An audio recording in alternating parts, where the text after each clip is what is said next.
Hi, my name is Rory Canterbury. I'm your host today on Archery Talk 101. And we have Jason on the line with us, and we're going to see what's going on in his world in archery, brought into it by his dad, which we talked to um, last week, I think it was, or a couple weeks ago. We talked to It was your on dad, Dave. Wednesday. Wednesday, yeah. Wednesday. We're recording this just a few days after the other one, but, when they come out once a week, it spreads them out. So welcome to the show. Thank you. Thanks for having me. How about if you introduce yourself and tell us a little something about you? My name's Jason Engelsman, 30 years old. I'm a carpenter here in Kansas, and I love to shoot archery, love to hunt. So, how did you get started? My dad got me started in archery when I was just a young kid. I mean, as far back as I can remember, I had some form of a bow. My first bow was a Bear Brave, and man, he got me some arrows and started shooting with him in the yard. And I did go to a couple of 3D shoots more as a spectator when I was younger than anything. I don't remember competing in anything. But one I grew up in Colorado. You had to be 12 to hunt big game. And I started trying to hunt elk when I was able to pull back a bow and get to go with my dad on elk hunting trips. I bet that was pretty nice to be able to go on a milk trips with your dad. And if I remember right, your dad said that his dad was an archer. Do I Yep. remember that right? Yeah. Yep. My grandpa shot archery back in the day. I don't know to what extent he shared more of that with my dad than me. Yeah. And probably by the time go along, they're not quite as active as you are, and then being 30 years old, you've got a few years behind you. Yep. Um, so have you done a lot of 3D shoots, Dan, or? Yes, sir. I shoot in the semi-pro class for ASA.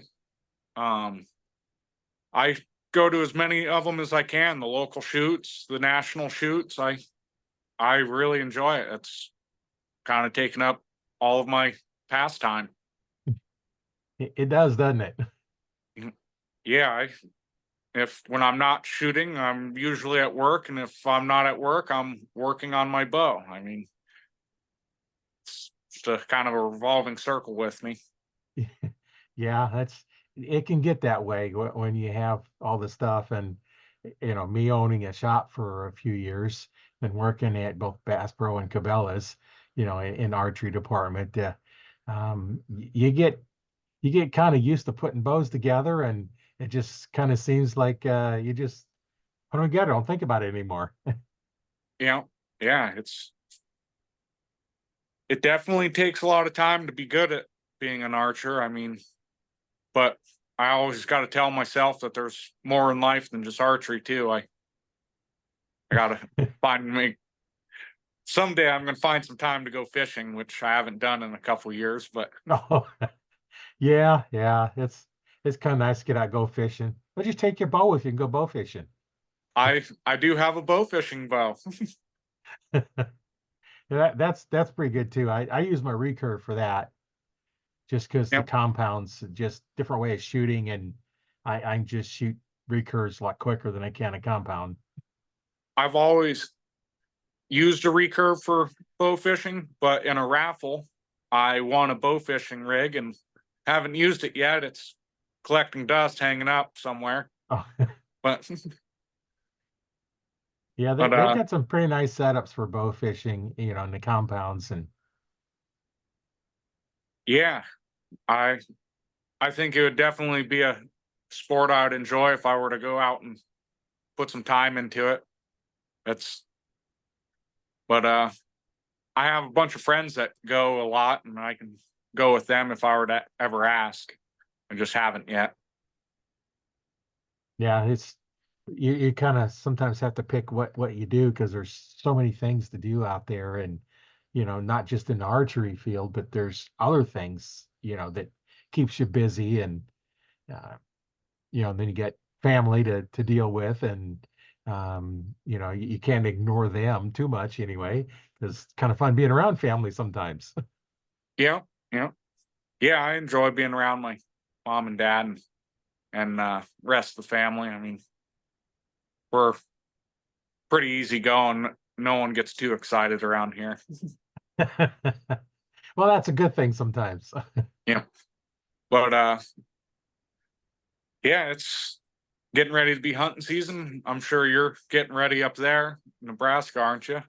Yeah, it opens up September 1st is when it actually opens up.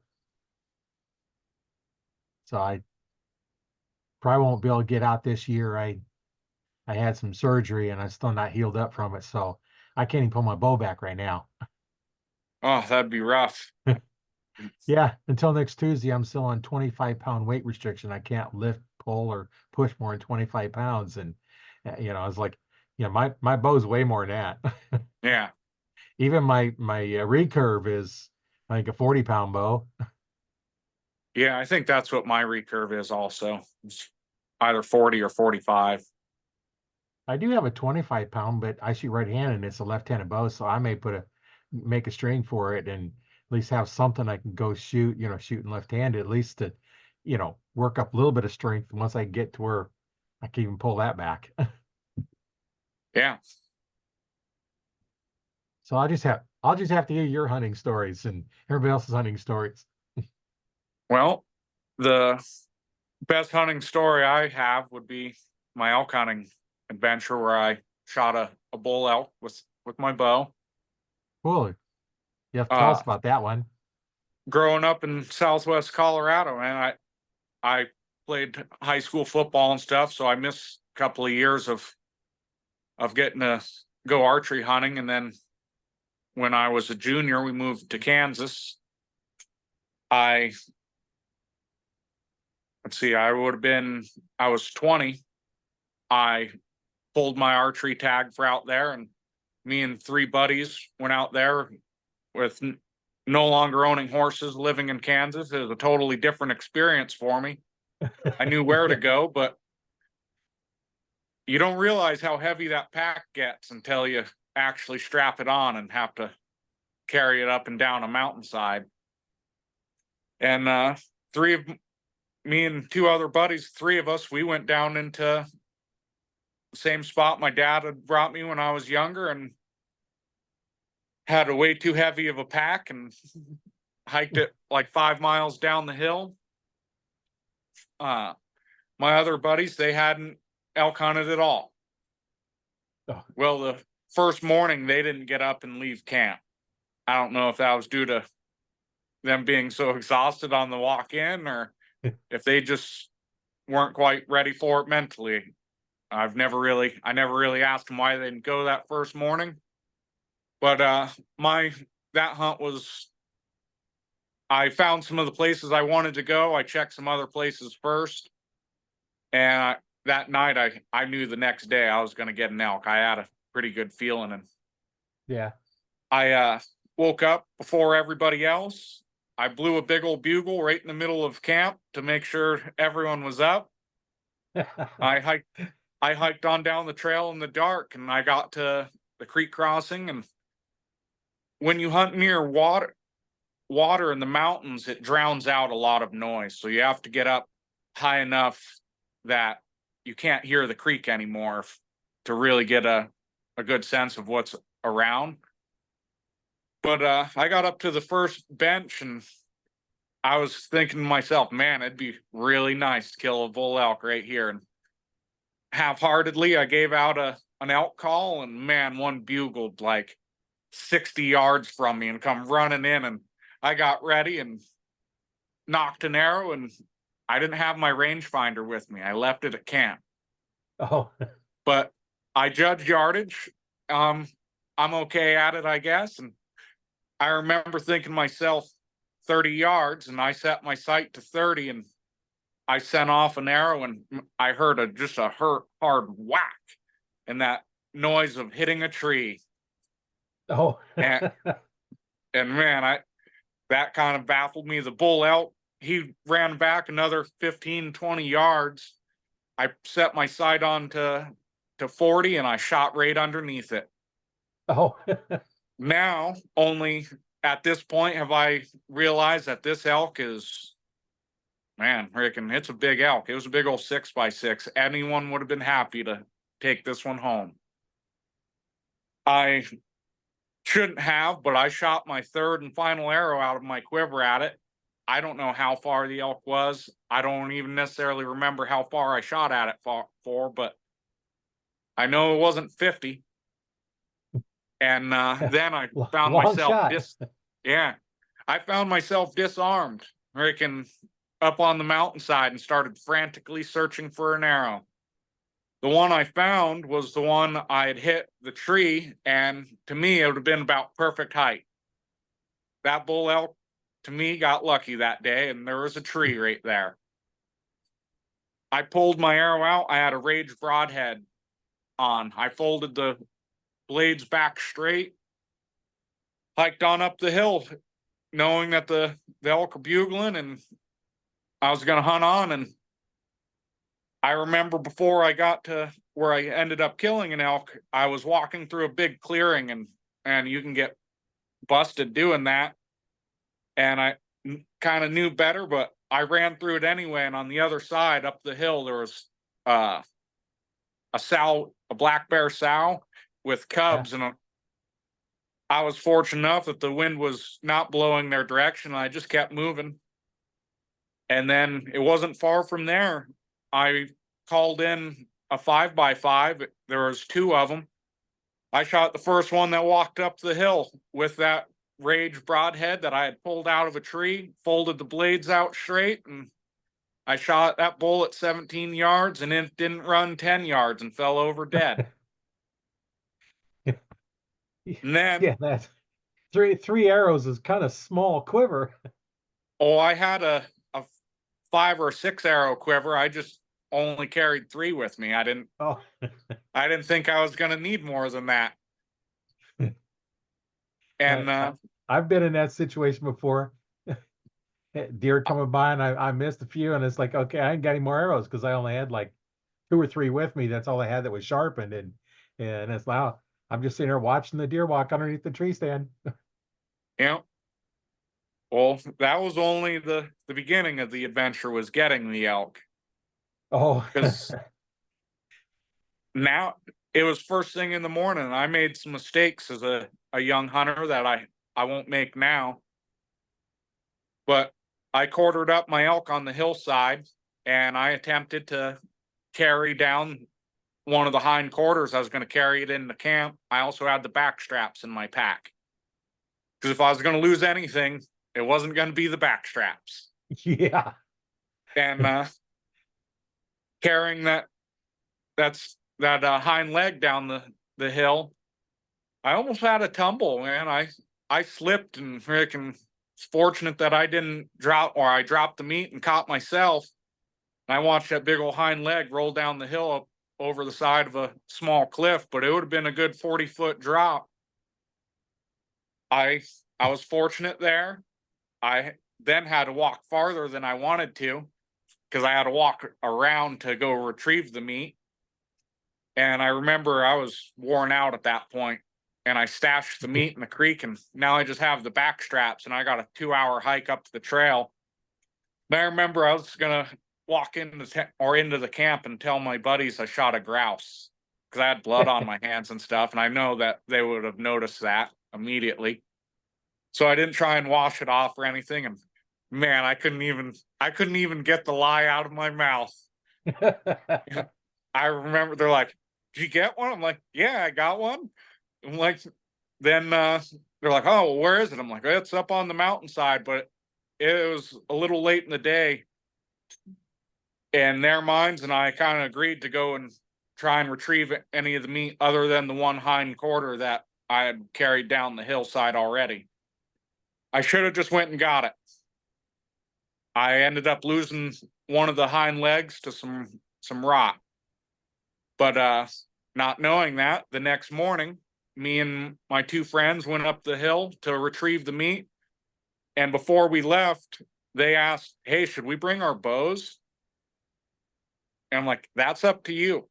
I'm going up there to carry meat, but I don't care if you bring your bow, but if you shoot an elk while we're up there, we're going to be in a world of trouble. And Yeah. the one buddy, Andy, he brought his bow. My buddy Frank did not. We went and started retrieving the meat, and there was bulls bugling all over the place. Oh no. My buddy Andy, who brought his bow, he's like, do you guys care? I'm going to go ahead and see if I can at least put a stock in. And he headed up the hill and left his pack and everything right there with us. And I don't know why he didn't bring his pack with him. Just forgot it, I guess. And me and Frank, we ended up deboning all the meat right there and getting it all ready to carry down the hill.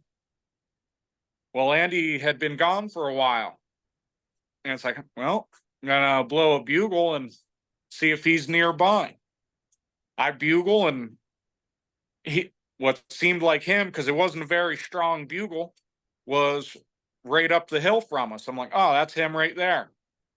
Then me and Frank were just messing around with the cow calls and the bugle, just making whatever noise we can to help Andy get down to us. And all of a sudden, I'm like, Frank, right there.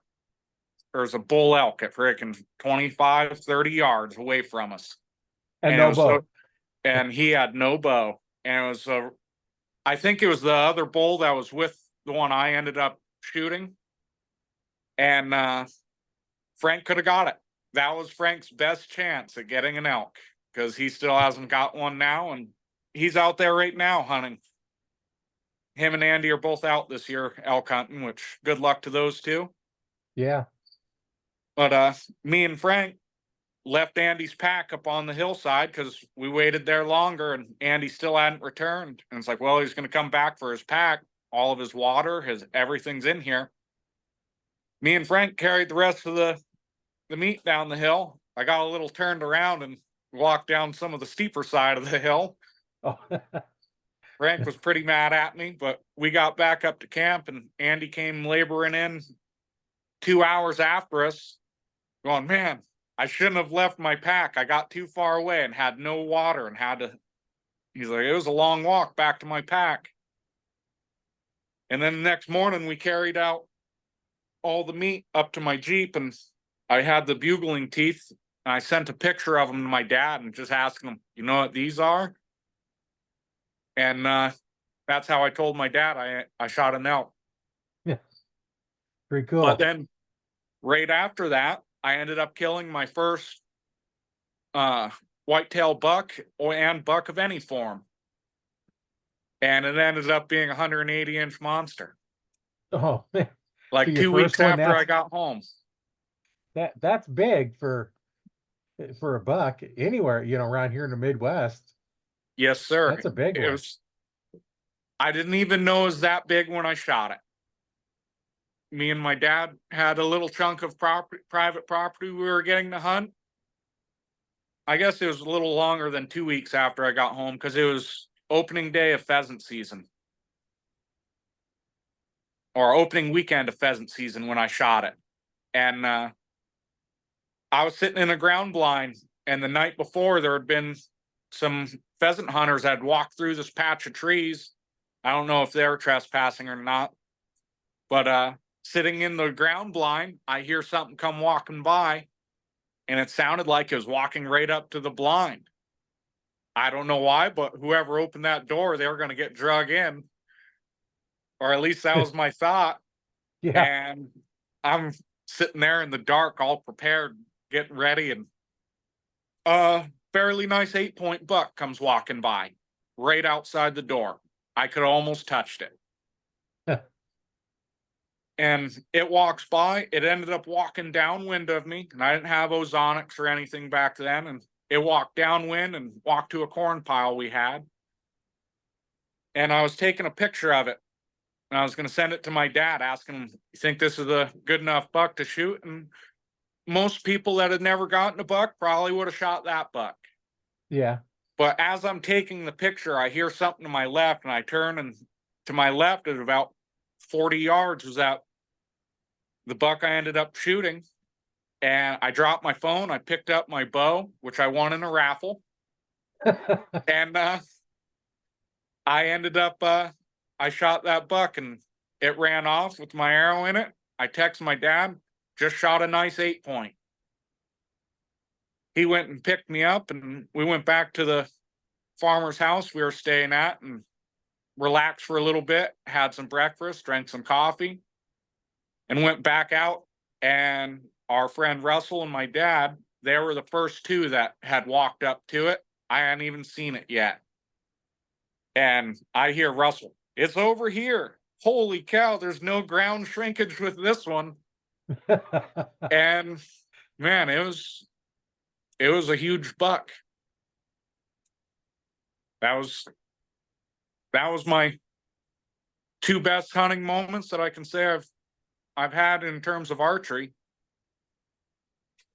Yeah, those are kind of exciting times when you get out there and you see stuff like that, and um, it's always nice. This stuff you see, sitting out there quiet and in a tree stand or something, and all the nature that runs around, and they don't know you're there, and that's kind of the cool part.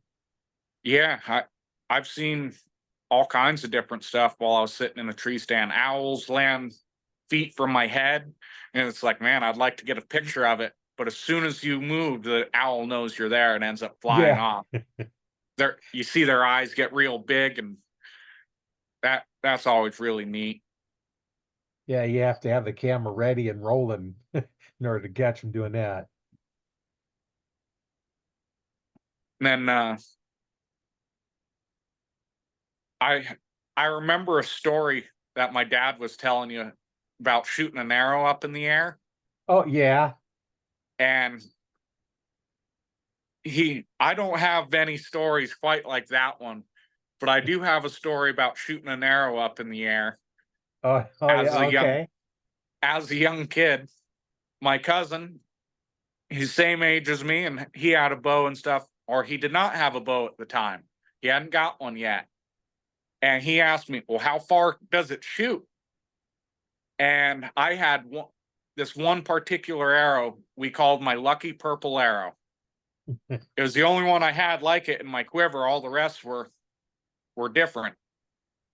And I don't know why, but I chose my lucky purple arrow and I pointed it up in the air and shot it, see how far it could go. And it went rather far because I never found it. Oh.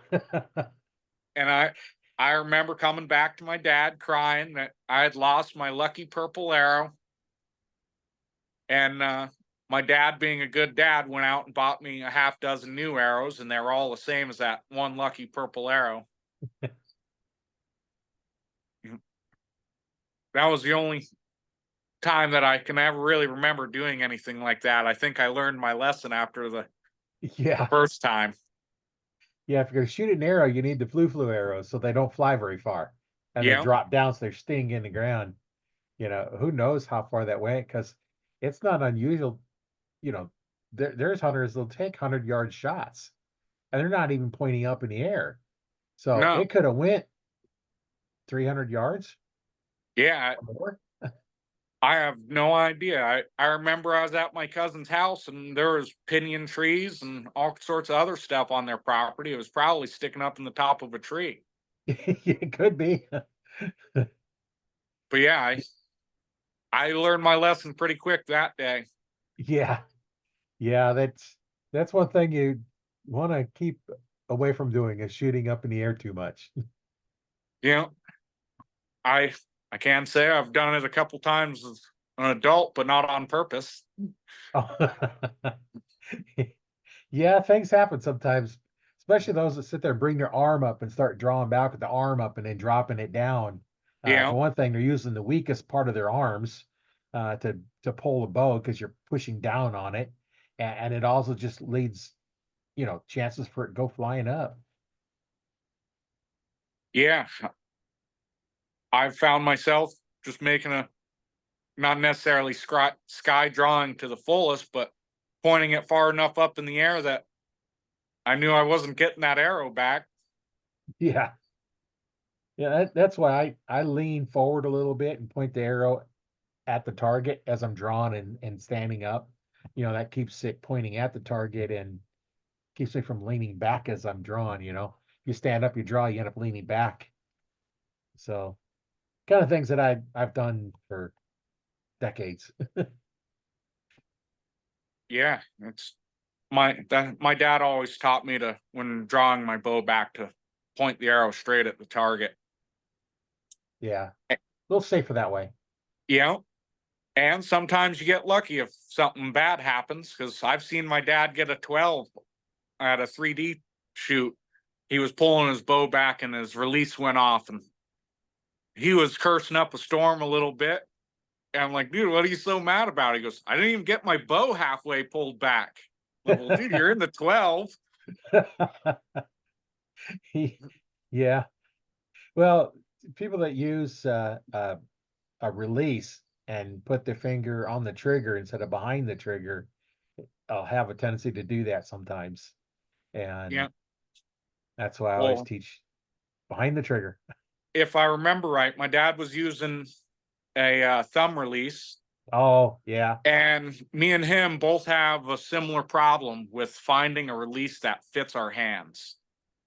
Both Yeah. of us have pretty large hands, and his release, it just didn't quite fit right. He had a real hard time. Every time you try and let down, uh, the fat of his hand would hit the back of the release and it would send the arrow off.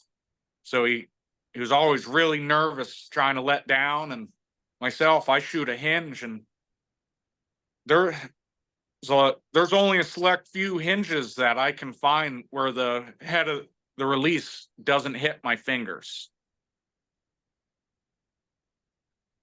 And so I remember when he was he kind of, I think he had a little bit of a herky jerky motion, Yeah. and that's probably what set his release off.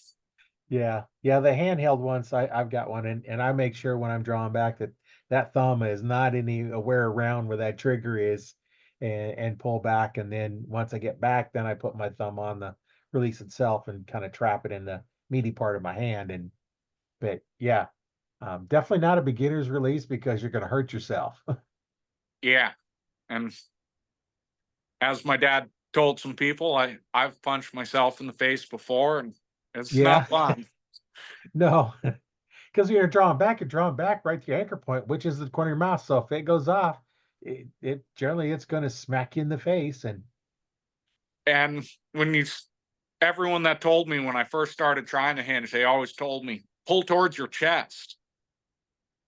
Well, even doing that, I still, when I pull my bow back, I try and consciously pull more towards my chest. But when you start pulling on that string, it doesn't matter if you're intending to do anything. If right. your release malfunctions or breaks, or it, for some reason, that hand always comes back about right here.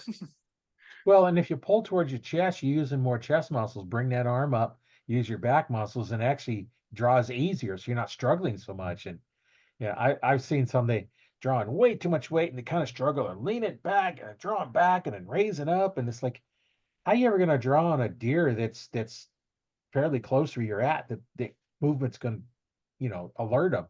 You can't draw if you're doing that. Yeah, I don't know any animal that wouldn't see you do that. Yeah.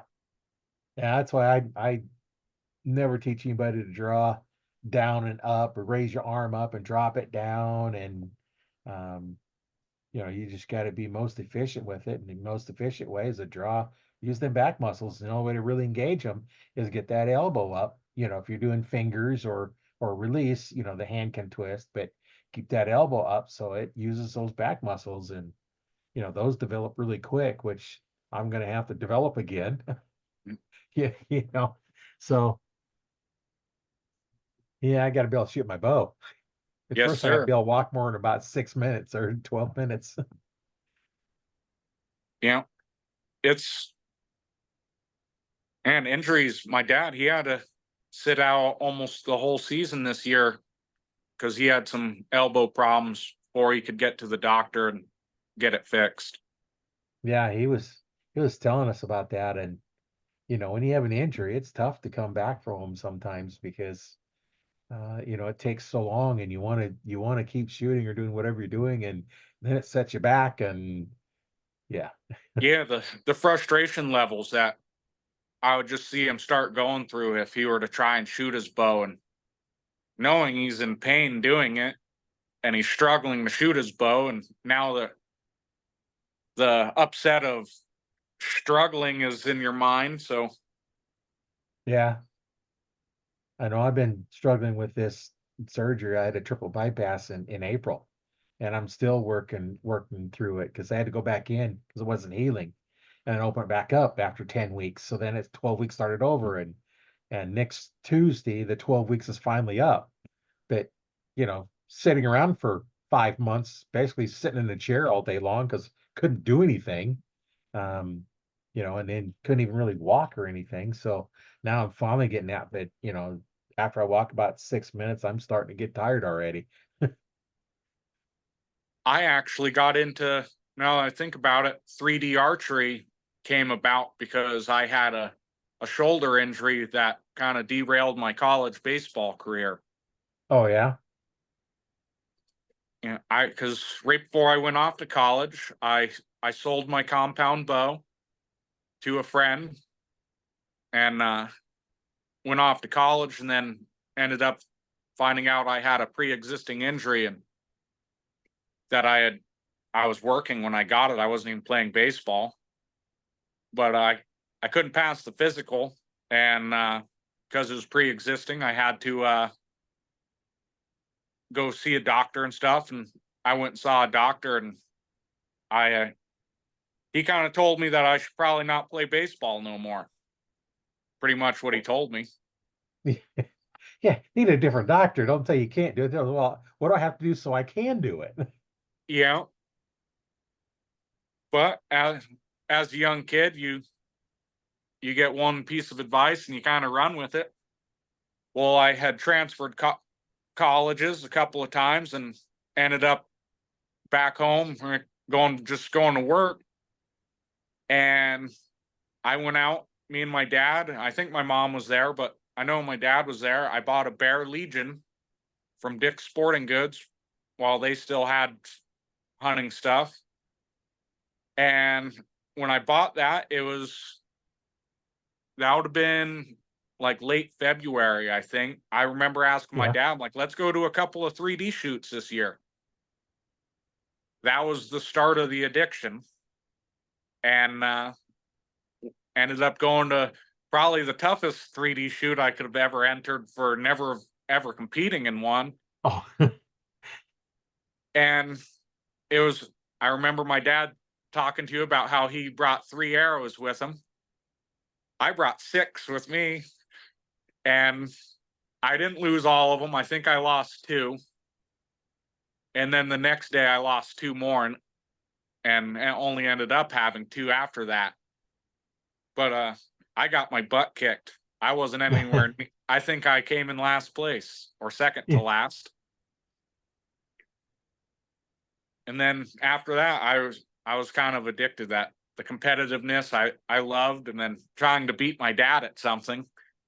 Yeah. Because back then he was still a really good shot, and his eyes hadn't quite gotten as bad as they are now. And I remember almost every tournament, my goal was to just beat my dad. Yeah. And that was probably the wrong philosophy for me to have back then. I probably would have did a lot better if I would have just concentrated on what I was doing rather than what he was doing. Right. Yeah, And just beat your last score is the goal you really needed to have, but you yeah, know, and whatever then motivates you. yeah, now every year I set 3 different goals for myself. I have like my lofty expectation, the goal I think I can reasonably achieve, and then I have a minimum goal, and I set all 3 of those up. And my minimum goal, I don't always reach that one either. Last year I came just short of reaching my minimum goal. Well, it gives you something to shoot for, though. Yeah, and so next year my goals will be pretty similar. Like I think my minimum goal last year was to come in the top 10 at a national event for ASA. I came in, I tied with somebody for 7th, but due to bonus rings, I ended up in 11th. Oh, figures. You know, and it was the last two shots of the on both days. I shot on Friday and Saturday, and both days I came just short of shooting even. Last day I shot a half inch under the low 12 for an 8, finished 2 down. The next day, the last target, I was already 2 down. I was trying to get back to even. I shot just to the left of the low 12 for a 10 and ended up at 2 down. And if I would have hit either one of those bonus rings or even just got a 10 the first day, I would have ended up in 6th. So that was Which, close, though. It just, one arrow and didn't quite go in where you wanted it. And you know, and my last or 3D season this year, it was a struggle for me because I was using my dad's bow, and I can tell you, me and him do not set our bows up anywhere near the same. yeah, he was telling me about your bow, and then he'd give up his bow for you to shoot. And Yeah, I continuously thank him for letting me use his bow all year this year, last season. And I finally got it figured out, and he was able to start shooting his bow again. good. And I gave him his bow back. I switched over to my hunting bow, and I'm really fortunate that I didn't try and use my hunting bow for 3D season because I I can't say that it's my most accurate shooting bow I've ever had. I'll Oh, be able to I'll be accurate enough to shoot a deer with it, but it just doesn't quite fit me right. just a little off. Yeah. Yeah, it's way different than my target bow, and it's two different brands also, which Oh, yeah. I don't know if it's the grip, it could just be me, but for some reason my hunting bow, it just doesn't quite fit me right. Yeah, that's the thing. I had when I had my shop. Um, Browning Archery had a bow that I thought was really cool bow because it had the top there was two cams. They're counter rotated. The idea was one rotates one over the other way should be a little smoother. And I tried to set it up for me, and there's and I've been setting up bows for years at that time, and as I just could not get that bow to fit me. There's nothing I could do to get that bow to fit me, and it's like I wanted to shoot it, but it just wouldn't fit. So I end up selling it to somebody who knows I had store, but it's like, okay, goes back on the rack and we'll sell it to somebody. And yeah, I've already told most of my friends after I shoot a buck this year, if I that fortunate, that as soon as this hunting season's over for me, that bow is going to be off the team and someone's going to get a good deal. Yeah. Well, sometimes you gotta, if it don't fit you just right, it's hard to shoot. And you get out hunting and you get them longer shots and it don't fit you right, you know, good chance of Yeah, missing. I've kind of put a cap on myself this year for roughly I want the deer to be round 50 yards and closer if I'm going to take a shot at it this year with this setup, just because I already know that I'm not the most accurate with it. I'm not as confident as I can be in it, but I feel as if I under 50, I'm going to be all right. Well, you kind of figured out what your limit is and stay within it, and that'll make go a little bit smoother. Because usually with my hunting setup, I usually run a 1-pin sight, but this year I sold my hunting sight and means of buying another one and allocated that money to something else. Oh, I didn't I didn't stick with my plan there, and I have a 5-pin. I put a 5-pin sight on my bow this year, which I actually haven't split pins since my first year shooting 3D archery, which is been 10, 11 years now. And it had been a while since I had tried to split pins, and it's a completely different challenge. Yeah. You got to remember to pick the right pin. First, you got to remember to pick a pin. Yeah. I how do I know? I did that once. Forgot to pick a pin, and the deer was 15 yards away. Completely missed it. Yeah, and now the sight I have compared to the sight I had when I was a younger man, I don't want to say young because I'm still young, but the pins in it, the top one was green, then the next one was red, the middle one was yellow, and then I think it went red and green again. But now I think the pins on my hunting site, the top two are just green. There is no, the third one's red, but I really have to pay attention because there isn't that difference in pin color. Yeah. I always like my top pin to be red because I see it better than the greens and the yellows. And if I, some sites you don't have a choice, but ones that do, I always make the top one red, because that's one I'm going to pick up first. And most of my shots are going to be with the top pin anyway, Yeah. especially now as I'm over twice your age and I don't see out those distances like I used to. So everything's worse. I got to be up close. Well, none of the deer I've shot have been over 40. They've all been within that. So I'm usually pretty fortunate of not having to take too far of shots. I don't even have there's only one spot I have right now to hunt that I could even shoot out that far. So planning on nice 20-yard chip shot. Yeah. My first year was at 40, and then I haven't shot one anywhere close to that since.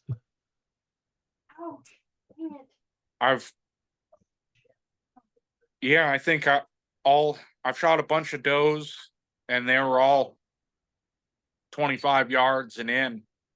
I don't think I've shot one yet that was past that. All the bucks I've shot, my first buck was roughly 35 yards. The other two I've shot were under 20 yards.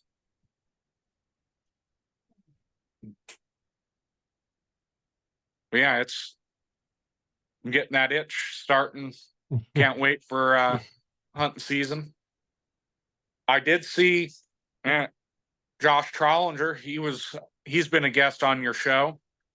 Yeah. I saw he got a tick bite and put out a warning to people to make sure to wear permethrin on their clothes if they're out hunting early, because I guess right now he's pretty sick from a tick bite. Oh yeah, some of them can be pretty nasty.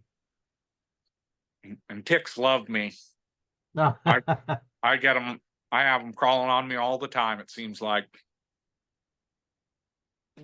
Yeah, definitely get out there, put some stuff on to keep the ticks off, because until we get a good frost, they're going to be around here, which is, who knows, it may not be till middle of November around here before we get a good frost. Yeah, I'm betting it'll be November here in Kansas before we get any Yeah. kind of good freeze.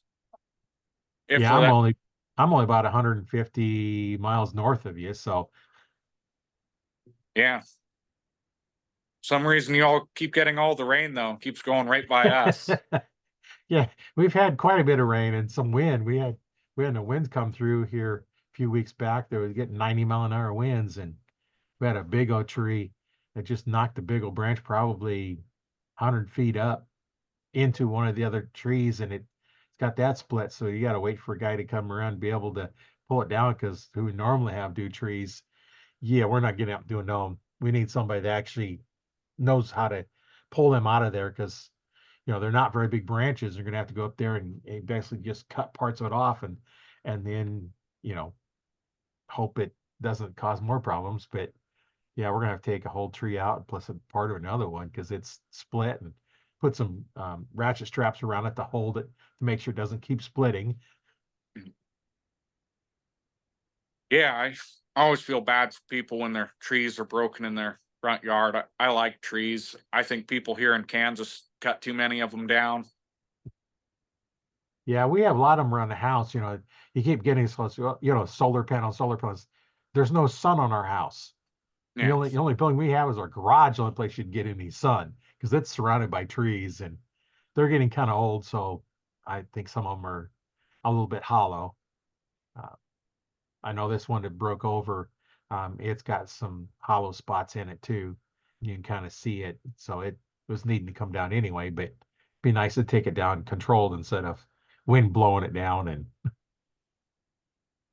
Yeah. Me and my dad, we're gonna have to go out here soon, cut a couple of trees up out by that fell down by one of our hunting spots, blocking our walk path in and stuff. oh yeah. So when does deer season start there in Kansas? Next week, I believe, sometime. Next I'm week? I'm not 100% positive. I usually don't go out until October. The the main spot that I hunt doesn't hold a ton of deer. It's more of a travel corridor, Oh yeah. and if I if I go out early, I it'll just be to shoot a doe because that's all I'll be around. Yeah, and right now, this next year, I probably won't be able to get out at all, but those fine. Yeah. You know, I I don't have to shoot a buck. I shoot more does than do bucks, but I don't hunt specifically for bucks. But if one comes by, and I have a tag for it, I'm not going to pass it up. But yeah, um, I I'm definitely planning on putting a couple of freezer queens in the ice box this year. But I'm an opportunist hunter. I try and shoot one of the first mature bucks that comes in. I I think people that pass up on deer have either they've shot enough in their life that they no longer care about how big the horns are, or they're legitimately trophy hunting and they're just scared to admit it. yeah, yeah, Which I had one deer. I don't think I've told this story very many times, but we was out hunting, we're a little bit late getting in our tree. It was an afternoon evening hunt. So I get to the tree and I climb up and I'm in the tree. I've just got my bow hanging up and here's this buck coming walking down the trail to me. So I grab my bow, line it up, and I see where it's at. It steps out, I shoot, and we're dragging it out, and it's in the back of my pickup truck. And that's when I had my store and it's in the back of the pickup truck till I could, do something with it. And I'm sitting down in the range. I'm looking at this. I can see the antlers sticking above the back of the truck. It's like, this is good size. It's like 135 or something like I'd never shot one that big. And I never looked, I seen it was a buck. I never looked at the horns after that until I was sitting there in the truck, because I was focused on where I wanted the arrow go. yeah, the first buck I shot, I knew it was a good size buck. I didn't see how big it was. The first bull elk I shot at with my bow, I I didn't notice that how big it really was until after my second shot at it. And that's a little bit of that buck fever starts Yeah. reaching you. Is if you're I've had buck fever before, and bad things can happen when that happens to you. Unfortunately, 2 years ago, I wounded just an absolute monster of a buck. Everything worked right for me, and then it didn't. I made a poor shot. I shot it high in the shoulder, and buck ended up living for a while anyway. A local farmer sent me a picture of it with the arrow still in it. I was sick. I didn't even want to go hunting until Yeah. he sent me that picture that the buck was still at that time still alive. I believe one of the other local hunters ended up getting him because he never showed up back on trail camera ever again. But yeah. And then one time elk hunting, my dad called me in an elk, and I remember I was kneeling, and I was so uncomfortable the way I was just positioned. I remember looking at my dad, I'm like, Dad, I need you to to I need to stand up. He's like, no, stay kneeling. I'm like, no, I need to stand up. He's like, well, whatever, don't move or don't make too much movement. I stand back up, and he called this elk in for me. It was roughly 15 yards. And I remember pulling back my bow. I had it full draw, and looking through my peep sight, I could notice some branches from a small tree that wasn't much, or pretty close to the bull. And I tried to just duck my knees a little bit. And that bull turned off and took off running. Yeah. It was like 8 years before I got another chance at a bull elk. That was my first real opportunity with the bow at one. And Yeah, those crazy branches, they get in your way. You don't see them, and luckily you've seen it, so you didn't shoot and you hit a know, branch and deflect the arrow. And I don't know if it would have deflected the arrow though without trying to take the shot. yeah, I thinking back now, it probably would have just been fine, and I would have got my first elk much younger. But yeah, or I could have hit the tree and missed. yeah. Worse yet, wounded it, run off, and not be able to find it and die anyway. And Yeah, yeah. I've only wounded two animals that I didn't end up recovering. One was a doe, and then one was that buck. The doe I wounded, I shot at it almost straight down at like 8 feet, and seemingly I put it right between her shoulders, and it took off running and fell over. I kind of got greedy, and here in Kansas, you're allowed to shoot multiple does. I had another tag. I shot at another doe, and I shot just underneath it. And it took off running out in the field a little farther. And when that happened, the doe I had shot, it took off running. It fell over back farther out in the field. I'm like, all right, got it still. Climb down. I call my dad to go and get it. I walk over to go grab the arrow that I missed, make sure I missed. And I couldn't find that arrow. And I look over, and now my doe is no longer standing out there. I walk back to the tree stand that I shot it underneath. I couldn't find my arrow over there. And I tried to find blood. I couldn't find no blood, no sign of the deer of which direction it actually had went. And I lost that doe. I didn't find it. huh. Yeah, you never know. I know a hunting partner of mine, we tracked this one, little bitty little drops, you know, it, and it was, we might walk 20, 30 yards, we found another one. And I think we tracked this thing about a half mile, then there was nothing. And, it I don't think it was a good enough hit to really do much more than make it bleed a little bit. But um yeah, you have that stuff sometimes, and you don't like to. You spend time looking for them and looking and looking and looking, and then at some point you got to say, well, forget it.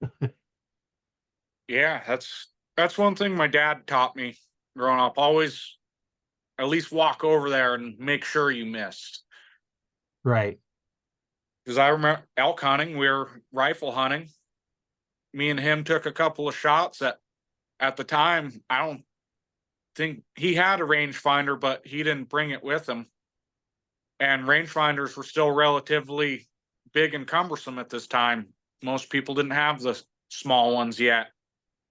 Yeah. And I remember we walked down there to take a look, and we didn't see any sign of us hitting the elk, and had to walk all the way back up this big hill.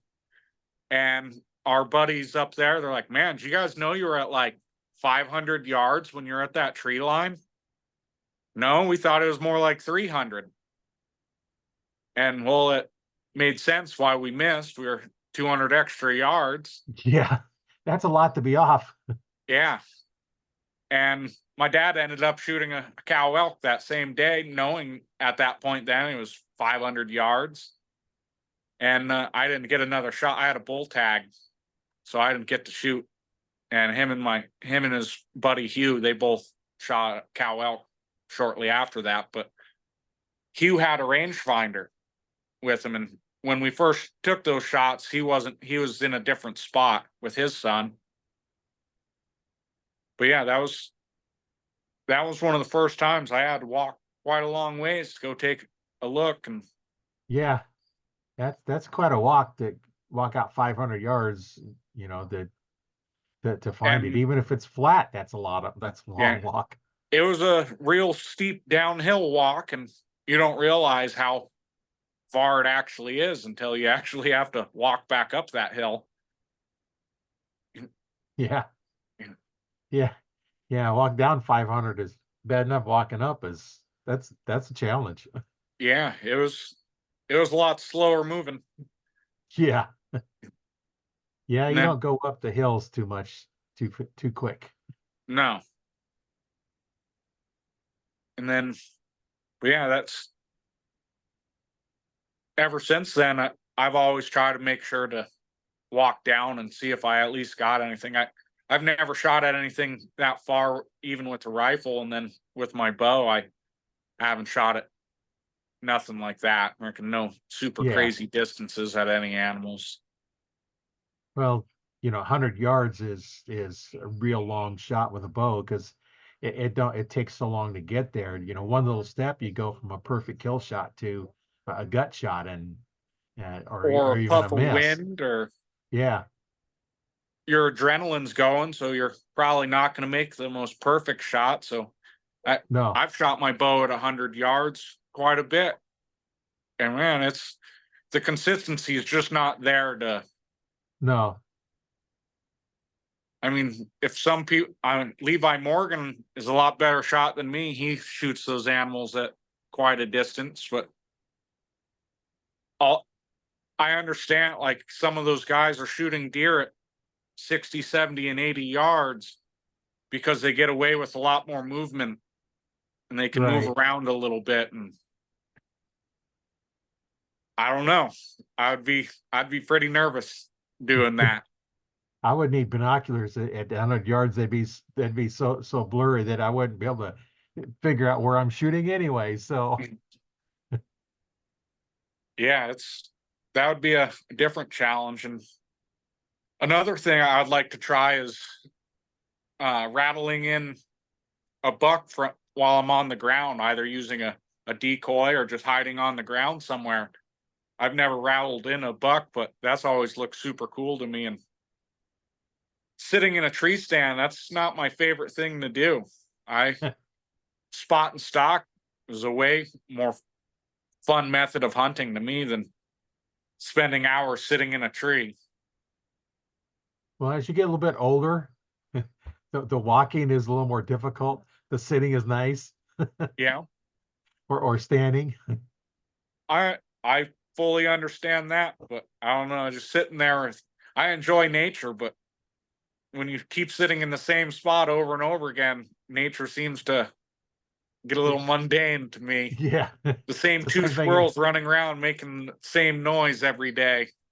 Yeah, yeah. That's why you want to have multiple places to go so that you're not quite You know, so bored with the same location. But if you're shooting deer, I'll take that. it's always more exciting when deer walk in for sure. Right. Even if it is And the same scenery. you know, this year I'm actually not running any trail cameras just because it seems like the spot I have to hunt every time a buck comes across the trail camera, I won't see him ever again.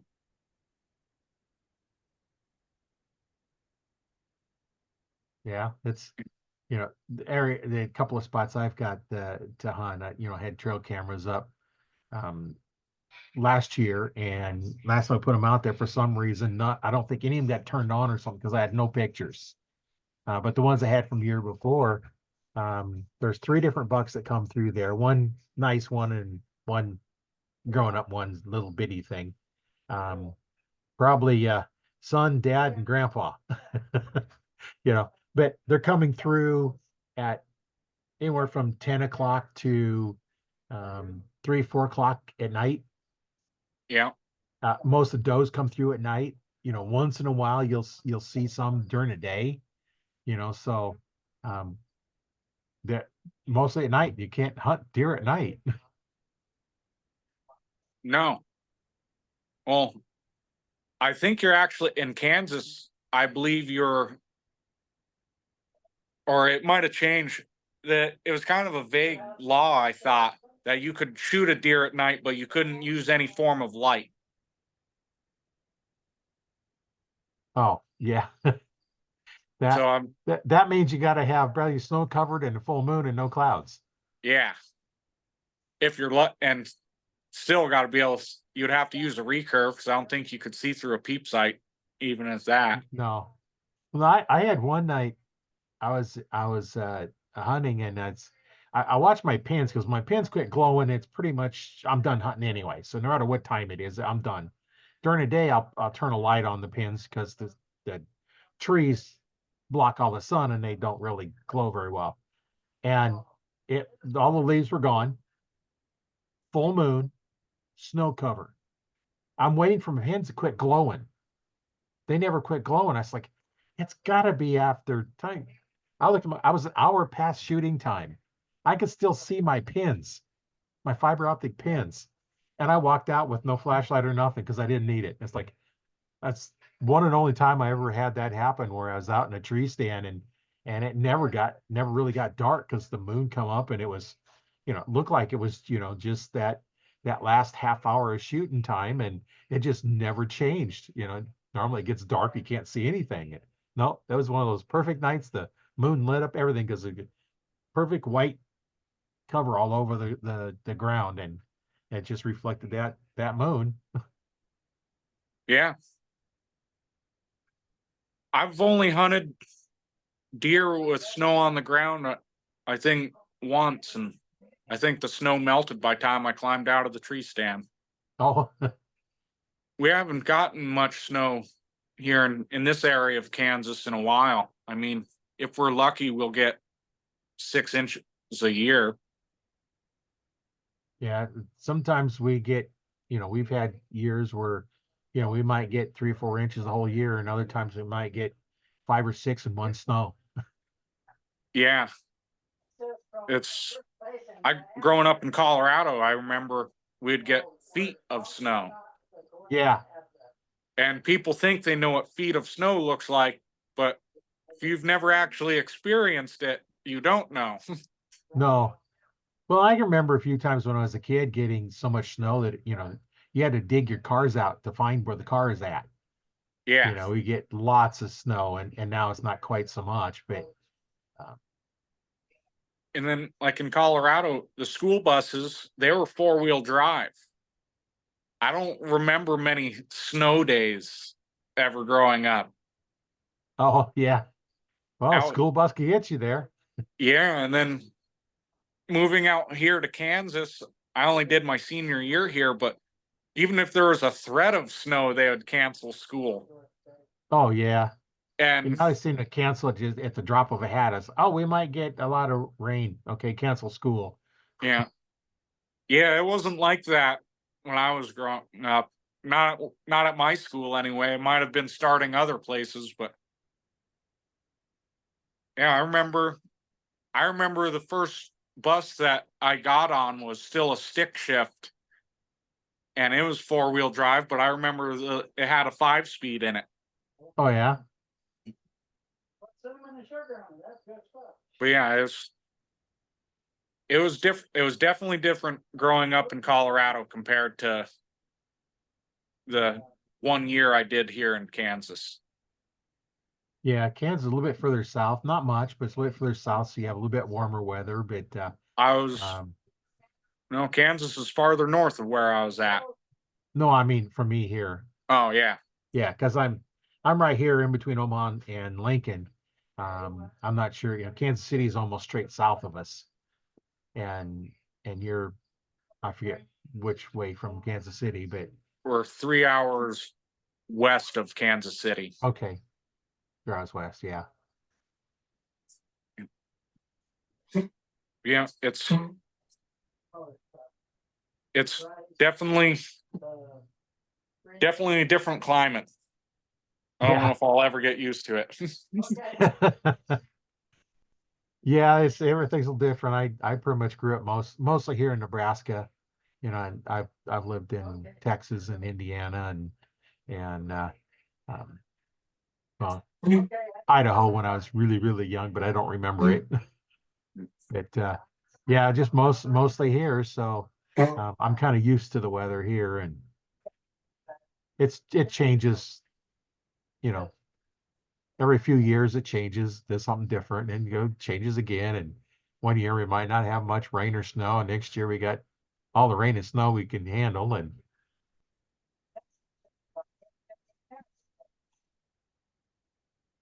Yeah, I work outside, so I prefer it not rain much. yeah, yeah, when you're working outside, rain is not much fun, and both you and your dad do the construction, so that's a lot of outside work. Yeah, it's I don't I would actually rather if my feet didn't have to get muddy, because that's what wears you out, the super muddy, heavy boots Oh yeah, or shoes that at the end of the day you're just worn out, and then knowing the next day it's going to be muddy again, and that wears on you. I could work out in the rain, no problem, but I don't want there to be mud. yeah, yeah. That mud, it's hard to walk in. Yeah. It's out here, it just sticks to you. Super high mounts of clay. Yeah, and almost like your every step your foot's glued to the ground, and you got to break that suction and lift up each foot, and Yeah, it's it gets tiresome real quick. yeah. Getting back to archery, do you shoot any kind of competitive archery or anything like that? Not anymore. I used to do some of the local 3D shoots. I really wasn't too the targets didn't really do anything for me. I just didn't really care to do the target competitions. I just shoot a lot of spots because that helps you develop your skill. Then I like the 3Ds because it helps you develop the yardage judging. But shooting at a foam animal is a different spot you're going to pick than shooting at a real animal. So um, that don't help you picking spots, but it does help you get used to shooting at the animal silhouette. Yeah. Yeah, there I think a lot of people, myself, I like I said, it's totally different shot process on an animal than it is a target. Oh yeah, In terms of picking the spot anyway. I mean, but a lot more trying to go to some more fun shoots and stuff like that. So it's not always just doing competitiveness, but yeah, and a lot of the 3D shoots we'd go to. A buddy of mine that we went to a lot of them. We didn't care if we were last and next to last or first and second. The only thing that mattered was uh, did I beat Randy or Randy beat me this time? Because we yeah, shot together most every time we're shooting together, and it's basically who got to give the crap on the way home and who had to take it. Next yeah, week, the next one, it might be different. So we were really close and in scores, and we both try figure out. My goal was to average an 8 on every target. Average an 8, you've got a kill shot, yeah, yeah. and It's a pretty good goal. yeah, that's what I want to do on the 40 targets. Average an 8 on the 40 targets, and you know that was kind of my goal to make sure I tried staying there. I remember I think I took 6 arrows in my first 3D shoot, and I was in 3 targets and down an arrow already because I couldn't find it. And I was hoping to finish the 40 targets with the whole quiver. And, you know, then I got better and better. And now I don't expect to lose too many arrows.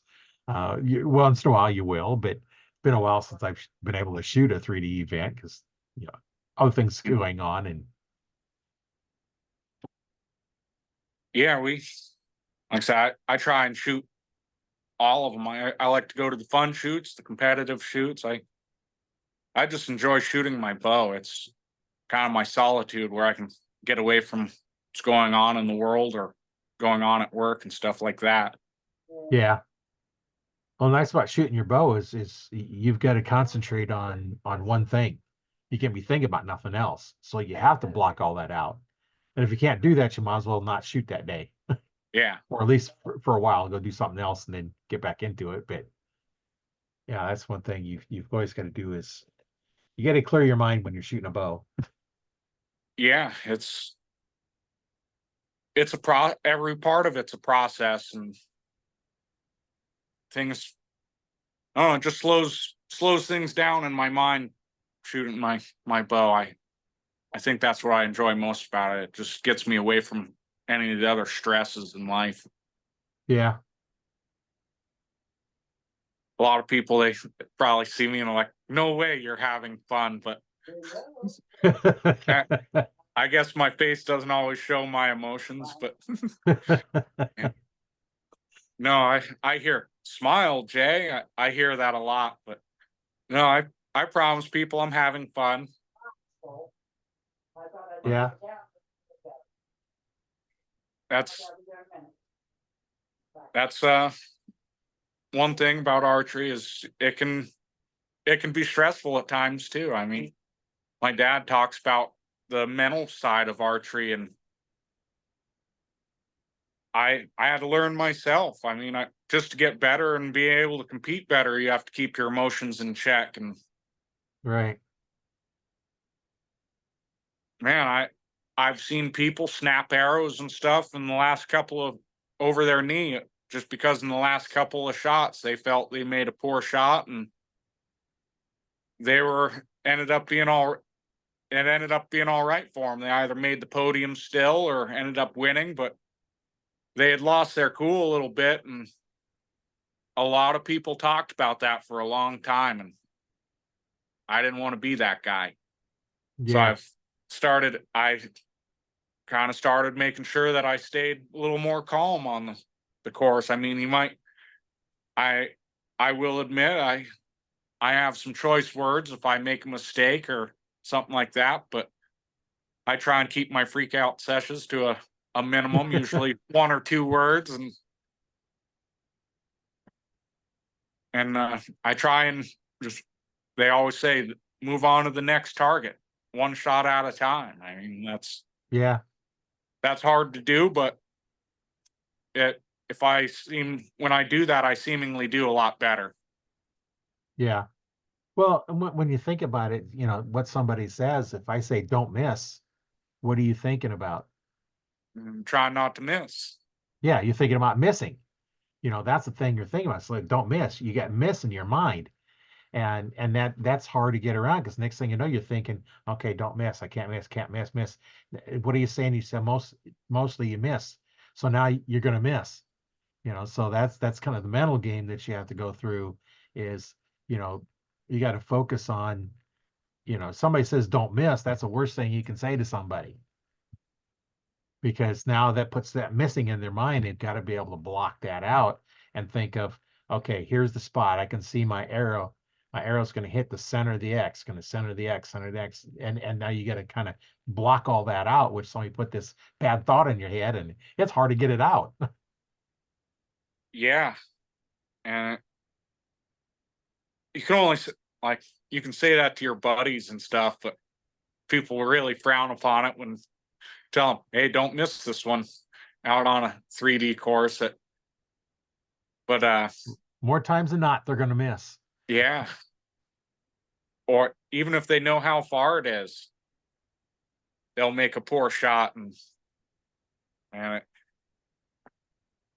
it's so even like shooting at home in the backyard with my dad or any of my buddies, or even at the local range where I know some people are gonna give me a little crap about shooting.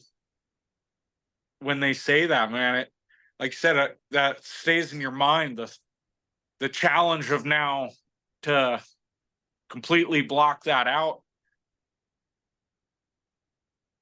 I don't know if some people just don't know how to do that. Yeah, that's a skill that's not taught anywhere unless you're going for something that's specifically teaching that type of a mental training, because nothing you get in any school classes are going to help you with that, because that's something that you have to um, work with somebody that knows how to change those thoughts and control those thoughts, and kind of like the old biofeedback things that that you see once in a while, where you get this feedback on what you're doing, you get feedback on what you're doing. um some I've never done it, but I've seen times where they hook you up to the monitors and you can kind of control stuff, and there's a lot of stuff that you can control yourself, but it takes practice. You got to constantly practice it, try and do all that. And uh, most of us, I don't think, have the patience to work with that, or even know what to do or how to do it. Yeah, the well, pressure like that, people there's only so many ways to replicate pressure because shooting at a deer puts you in a pressure situation. Shooting at Right. a target for money puts you in a pressure situation. And I think that that is one good thing about 3D archery or any kind of competitive archery would be that little bit of pressure that it gives you. I think it allows for you to mentally be able to deal with shooting at a live animal a little better. Yeah. And that's another thing that people don't like, the pressure of competitiveness, trying to win. And some of those people that I know that have made that statement to me, I know they've wounded a lot more animals than I have. And they're like, well, we don't like to compete. Well, I I try to explain to them that, well, the competitiveness, even if it's just some simple competition between you and your friends, that allows for that don't miss kind of thing to you. It's easier for it to creep in your head if you never have someone there telling you, hey, don't miss, or Right. hey, I bet you $5 you won't hit that. Or so I think any kind of competitiveness like that, or even just one of your buddies saying don't miss, I think people do need that. It helps you figure out how to deal with it, how to block it out. And like that, instead of I bet $5 you can't miss, the better bet would be, I bet you $5 I can get closer to center than you. Yeah, So that changes the thing. So you're focusing on being closer to center, not missing. yeah, And that actually puts both of them at a competition in focus, instead of just making one do it. yeah. I never thought about it quite like how you just said. Instead of telling someone, hey, I bet you $5 that you won't miss, or something like that, or just changing it to, hey, I bet you $5 that I'll be closer to you. I've never actually thought about how the mental side of that would transpire. Because that definitely changes your concentration for sure. Well, both of it puts that missing, don't miss in your both of your heads. Because when you Yeah, say it, it puts in your head as well as their head. So by going the different direction, your head and their head is focused on getting it in the center, closer to the center. Not missing's not even an option, because you're only focused on going in the center. yeah, You have to try that sometime.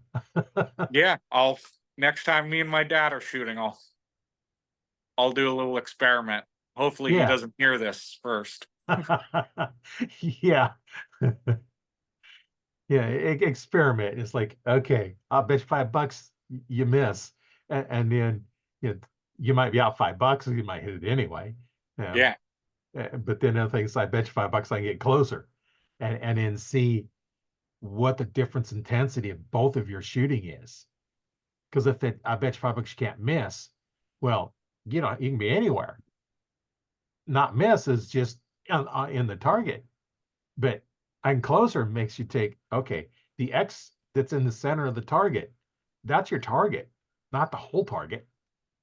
It's going to force both of you to concentrate more, Yeah. And like a shoot off, yeah, a one arrow shoot off. when I try it, I'll make sure neither one of us have even shot yet. First Yeah, arrow right out of the gate. first arrow. Well, Because when that's you're out hunting, your first arrow counts. yeah. Well, sometimes it's your fourth arrow. Well, yeah. But the first one's the one that really counts. That's the Yeah. one you want to hit. You don't Yeah. normally get multiple shots at a deer or an elk. No, no, you don't. And I've missed a couple now that got to watch them walk off, and I've Well, it's missed your first shooting. arrow. You just have to shoot it twice. Yeah. I've missed it in shoot offs.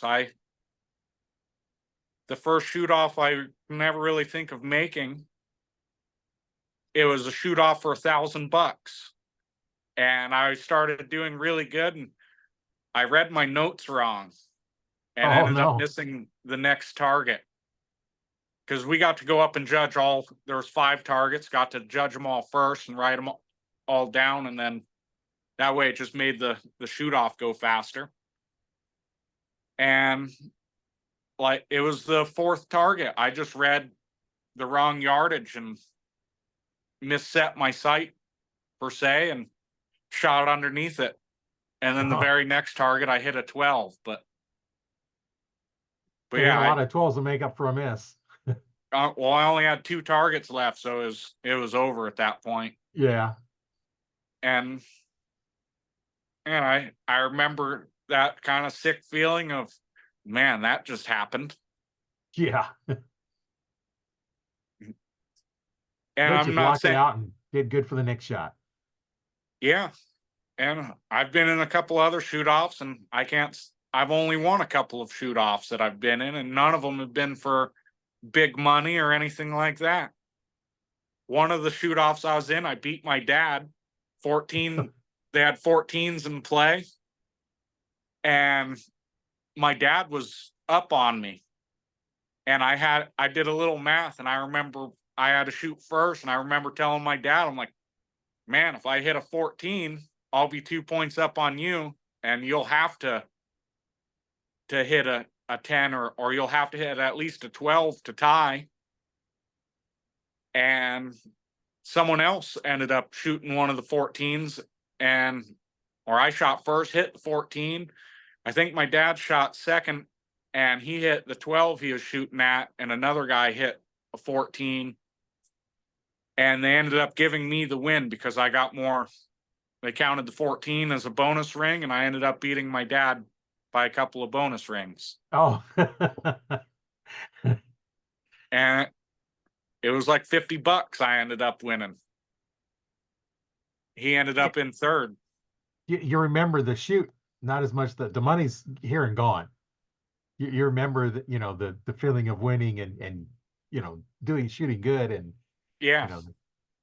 not that the money's bad, but it just, the money comes and goes, but it's the memories of the event that stay a long time. Yeah. Yeah, that win right up there is one of my favorites, just because that was like one of the first times I can actually legitimately say, I beat you, Dad. Me against you on an actual course. I won. Yeah. And there's been other times I've beat him and stuff before that, but never quite like that one. Now we don't shoot against each other very often. Yeah, you're in a little bit different divisions, so. Yeah, at some of the local stuff, we shoot against each other, and he probably would have beat me last weekend. It was a team. We both were shooting in a team event that was random partners, and but in terms of just shooting wise, I think he probably shot better than I did last weekend. He still amazes me with his yardage judging. He can judge yardage. I can say he judges yardage better than me. That helps you make those shots a little better if you got the yardage down. Yeah. But his process of finding yardage is different than mine. I've tried to do it his way and doesn't work for me. Well, you got to find your own way of doing it. Yeah, and that's something I've learned in archery, man. I had to really stop worrying about how my dad does it or how someone else is doing it and go about my own processes. And I was much more successful as an archer doing that. Yeah, if you're struggling with something, that's when it's time to look at how others are doing it. But if you're trying how others are doing, it's not working, you got to find something that works for you. And, whether it's judging yardage or your draw process or anything, the way you shoot, all that's all individual. And, as a coach, that's what we learn. I teach one specific way of doing it, which works good for me. And then we look at what are you struggling with? How do we have to change it to work with you? It's not like the way I teach is the only way to do it. We're going to start there, and I'm going to tell you why we're doing it, and then we're going to adjust based on each person. And that's what you've got to do is, be open to change when you need to change. And Well, and there's that if you said why we're doing it this way. That playing baseball, I had a coach that says always ask why. Doesn't matter in life what it pertains to. Always ask why. That way, someone's not just feeding you a load of bull crap. right, And when someone actually explains why and can explain it well, that's what I look for when I ask people advice or anything like that. And because there's a lot of advice people out here or in general can give you for archery, but not all of it's good. yeah. I was I used to go in some of the other groups while I was starting mine up and looking at inviting them to my group, but groups that allow you to post stuff like that. And I'd see people post um it's like a video of them shooting. It's like, um, how's my form look? And they got responses back. Well, just shoot more. No, wrong Yeah. answer. If you're doing it wrong, you're gonna get better at doing it wrong. If it's not working for you, get something that's going to change. So then I'd invite them, into the Archery Talk 101 Facebook group, because we're going to upload a video. We're going to give you critiques on what you need to do to fix it, because I like doing it with videos, because I can play them back and I can slow motion them. And, I got a video editor program that I can go frame at a time. I can see exactly what's going if I want to slow it down that much. And that just makes it so much easier to review if you can see something. When I first started teaching, uh, you had a VCR was your only option because phones didn't have cameras in them at that time. This is in the 90s and early Yeah. 2000s. So you have to watch them shoot. You got to watch one thing. And if you're watching their finger, you got to shoot and watch what they're doing on their finger. You can't watch anything else. So you got to watch what their hands doing. Where the video, I can play back, I can watch something different each time. So that's what's nice about, now is you can show them and then you can tell them, okay, this is what you need to change and this is why you need to change it. And I've always done the why. It just makes so much more sense. And when I've taught people how to do it and give them the why, they actually pick it up because I said so is not an answer. Yeah, it's a really bad answer anyway. Yeah. I mean, Yeah. a lot of whenever I give people advice, and I started limiting some of the advice that I give because a lot of people don't listen to it. Right. They try it for a second, and they go, "Well, that didn't feel right to me," and then they go back to their struggling of how they were doing it. Well, it's like, well, it didn't feel right because you were doing it wrong for so long, Right. and I, yeah, I know that when I first learned, back tension release, when I went down to the class to learn it and then ultimately become an instructor as well. My bow was 32-inch draw length. That's what it was set for. So I go down. The first thing is check your draw length because improper draw length, you're not ever going to shoot right, especially back tension was too long. I was 29 and a half. my bow was 32, and it's not now where, now a lot of you can change that draw length really easy. No, I had to go and finally get it down to 29 and a half, because it was a Friday, Saturday, and Sunday night class. And so Saturday I'm running trying to got my bow down there, and it felt short and everything else, and going through and learning another technique, and now I shoot 29. I shorten up an extra half inch because that puts enough bend in my arm that big winter coats, I don't Yeah. hit my coat. Yeah, I remember like the measuring your wingspan and dividing it by 2.5. Mine comes out to like 28 and 3/4, but that's way too short for me. I Yeah. shoot like 30.5. I have my hunting bow set at 30 because it whacks my arm really bad at 30.5, but still whacks my arm at 30. I mean, I've even shortened it to 29.5 and it still does it. That's why Oh, my hunting bow, I don't know if it's just how I gripped the bow or because it's the only bow that I've set like that where it's done that. The only time I can ever think of where I was ever whacking my arm was with my dad's bow when I was a lot younger. A couple of yeah. times I tried it, and his draw length is like 31.5. Excuse me. But tell my dad all the time, no, I don't want to try and shoot your bow. It's gonna whack me. Yeah. I know when I was down at PSE down through dealer school, they give a formula for it. There's a number you take off, and then every inch longer a draw length is, or arms wingspan is another half inch of draw length. So I just draw it out and do the thing. But you know, I can't remember what that formula was, but the 2.5 is close. Um, Yeah, for most people, it it definitely didn't work for me because for years I shot my bow at 29, 28.5, and I'm not saying I was inaccurate, but I would have I would have a weird push up with it from time to time. I'd have some weird flyers, and I don't remember which podcast it was, but someone told me or listening to it, they said just experiment with some longer draw lengths, see how it feels better, see if you have more pin movement or less pin movement. And I kept adding, I'd add a half inch at the time on my bow, and eventually I ended up at 30.5. And man, it felt great. I became almost instantly, I was more accurate. The pin didn't move nearly as much, and I've stuck with it ever since. And then I try to, every new bow I get, I adjust a little farther out, a little farther in until I find my happy medium.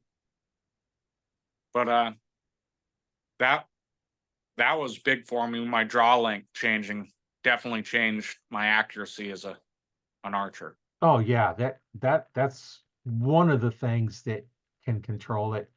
The other problem you can run into, um, with too short of a draw length, that pushes that shoulder up.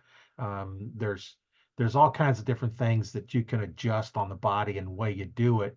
But draw length is going to be determined by what we set up for your form, and depending on how your body works.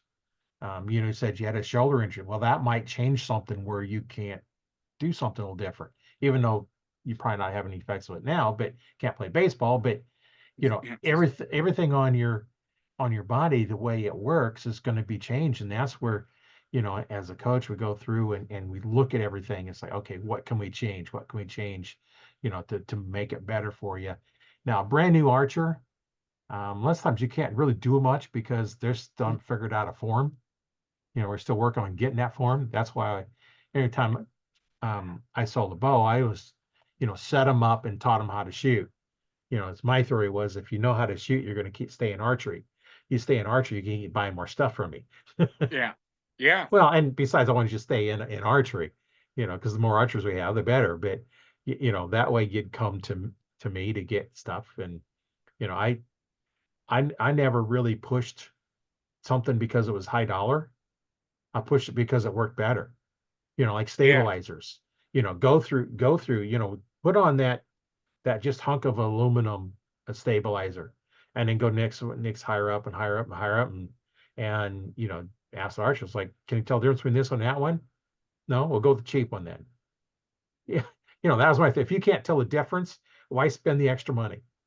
Yeah. And later when you get better, you're going to say, oh man, this is better because your form is better. You got rid of your death grip and you can feel what the bow is doing, and you're going to upgrade a little bit here, a little bit there. And my thought was get you into archery as cheap as you can with still good equipment. And of course, nowadays, pretty much any bow manufacturer's got, quality bows. It's just what fits you best and what you like. Yeah. Well, I think a lot of problems a lot of archers have is being too brand specific. They get stuck on using a specific brand because a hunt or a TV personality or their buddies shoot this brand of bow or release or arrows, and a lot of people they're not willing to try something else. Right. Levi Morgan said Matthews bows are the best, so there's no way it can't work for me. I Things like that. I mean, a lot of stuff like that bugs me. It's like, man, I understand your archery shop's not going to have every bow, but all the bows that he Right. has in there, try them all. Right. When you get a chance, try someone else's. If they let you, try someone else's bow. Because that's how I ended up shooting Bowtech. I bought an elite bow because my dad had one. Right. And and I really like an elite bow. I own one now. The guys at Elite are top notch. And I had bought an elite bow that didn't work for me at the time.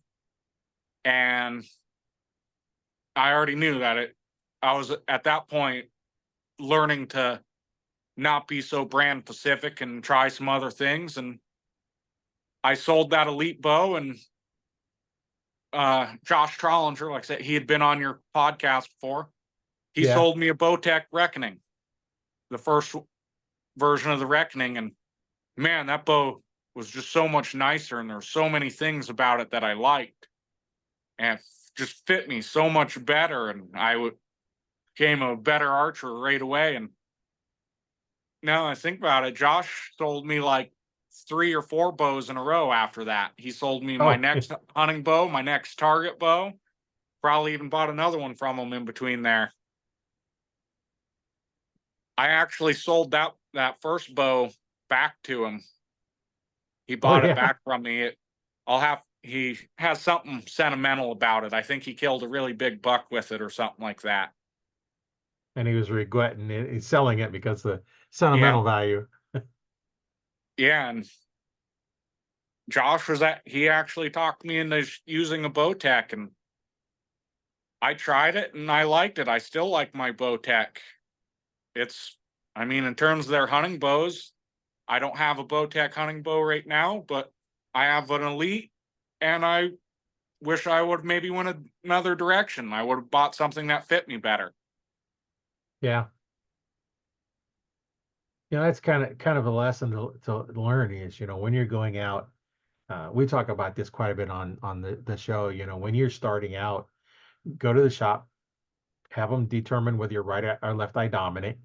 And then if you have a physical reason to not shoot dominant eye, then, you do that. But, if you're left-handed, go try every left-handed bow they have.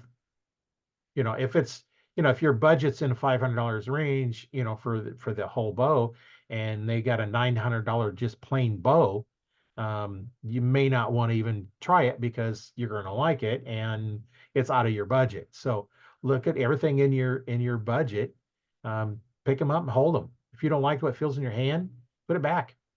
Once you find one you like, then have them set it up. Set it up to Yeah, the minimum weight. See, you're not there to see how much you can pull. You're there to try different bows. And then I always try to set up the bows the same draw length and same draw weight, because a bow shooting at 60 pounds versus one shooting the same bow at 70 is going to feel different. yeah, So set them up at that 60 pounds or 50 pounds or whatever, whatever you can crank them down to at the minimum, because you want to be able to shoot a lot. And if you crank up to higher weight, you can't shoot them. You get Yeah, tired because you're it's not used to it. yeah, for and, sure. and just try them and take two bows and whichever one you like the best. I've done this, many times. A guy, we had like 4 or 5 bows out there, and finally I says, okay, you're going to shoot these with your eyes because you're not going to know which one's which because there are multiple different brands. They're all set up same weight, same draw length. And so I'd hand him the bow and we'd put an arrow in it and shoot with your eyes closed. Then I'd grab the next bow and do the same thing. It's which one you like better, first one or second one. And they'd say, first one. I'd say, why? I didn't care what his answer was. I just wanted him to talk about it. So Yeah, then I'd take 2 more bows, like shoot those, which we like better, 1 or 2, and then take, all of them that he's, pick, if you do 2 of them and then do 2 different ones and then go back to the 2 he liked, then okay, pick one and why. Okay, this is your bow. Now shoot with your eyes open and this is the bow that you like the best without having the mental aspect of, oh, well, I want this brand. yeah. I I think, being brand specific gets a lot of archers in trouble, and especially new archers, like you said, because buying something that doesn't fit you right or just isn't comfortable to shoot, you're not going to want to go play Right. anymore. Or you're forking so much out of your pocket that it's a stretch, because Yeah, some of the new bows, they could be 1,000, 12, $1,500 for the bow with no accessories on it. And that's, I can't fathom spending $1,200 on a bow with nothing on it. you know Now, me at my level here, I would, but I yeah. don't plan on getting rid of my bows anytime soon. I've got 2 PSEs that one I got set up for hunting and one set up for other stuff, and until I have to, I'm not going to change. No,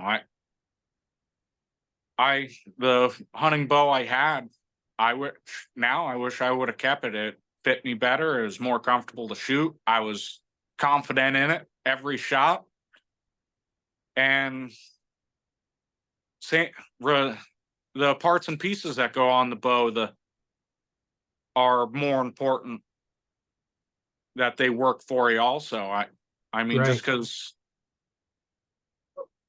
having less pins and having a movable sight is, in my opinion, better than having a big giant block of pins where you can't see anything. But It helps you focus on one, look through one pin at one target, not have multiple pins that you're seeing there in your close fish, and your they're your pins aren't going to be as clear because you're focusing on your target, not on the pins. I yeah, was like, tell you, if you're focusing on the pin, you're not aiming, because where that pin is at, because you're focused on the pin. You focus on the target, put the pin over the target. And if you have multiple ones, you can see where, that could cause a problem as well. Which one are you putting over it? Now, I shoot multiple pins, always have, uh, but yeah.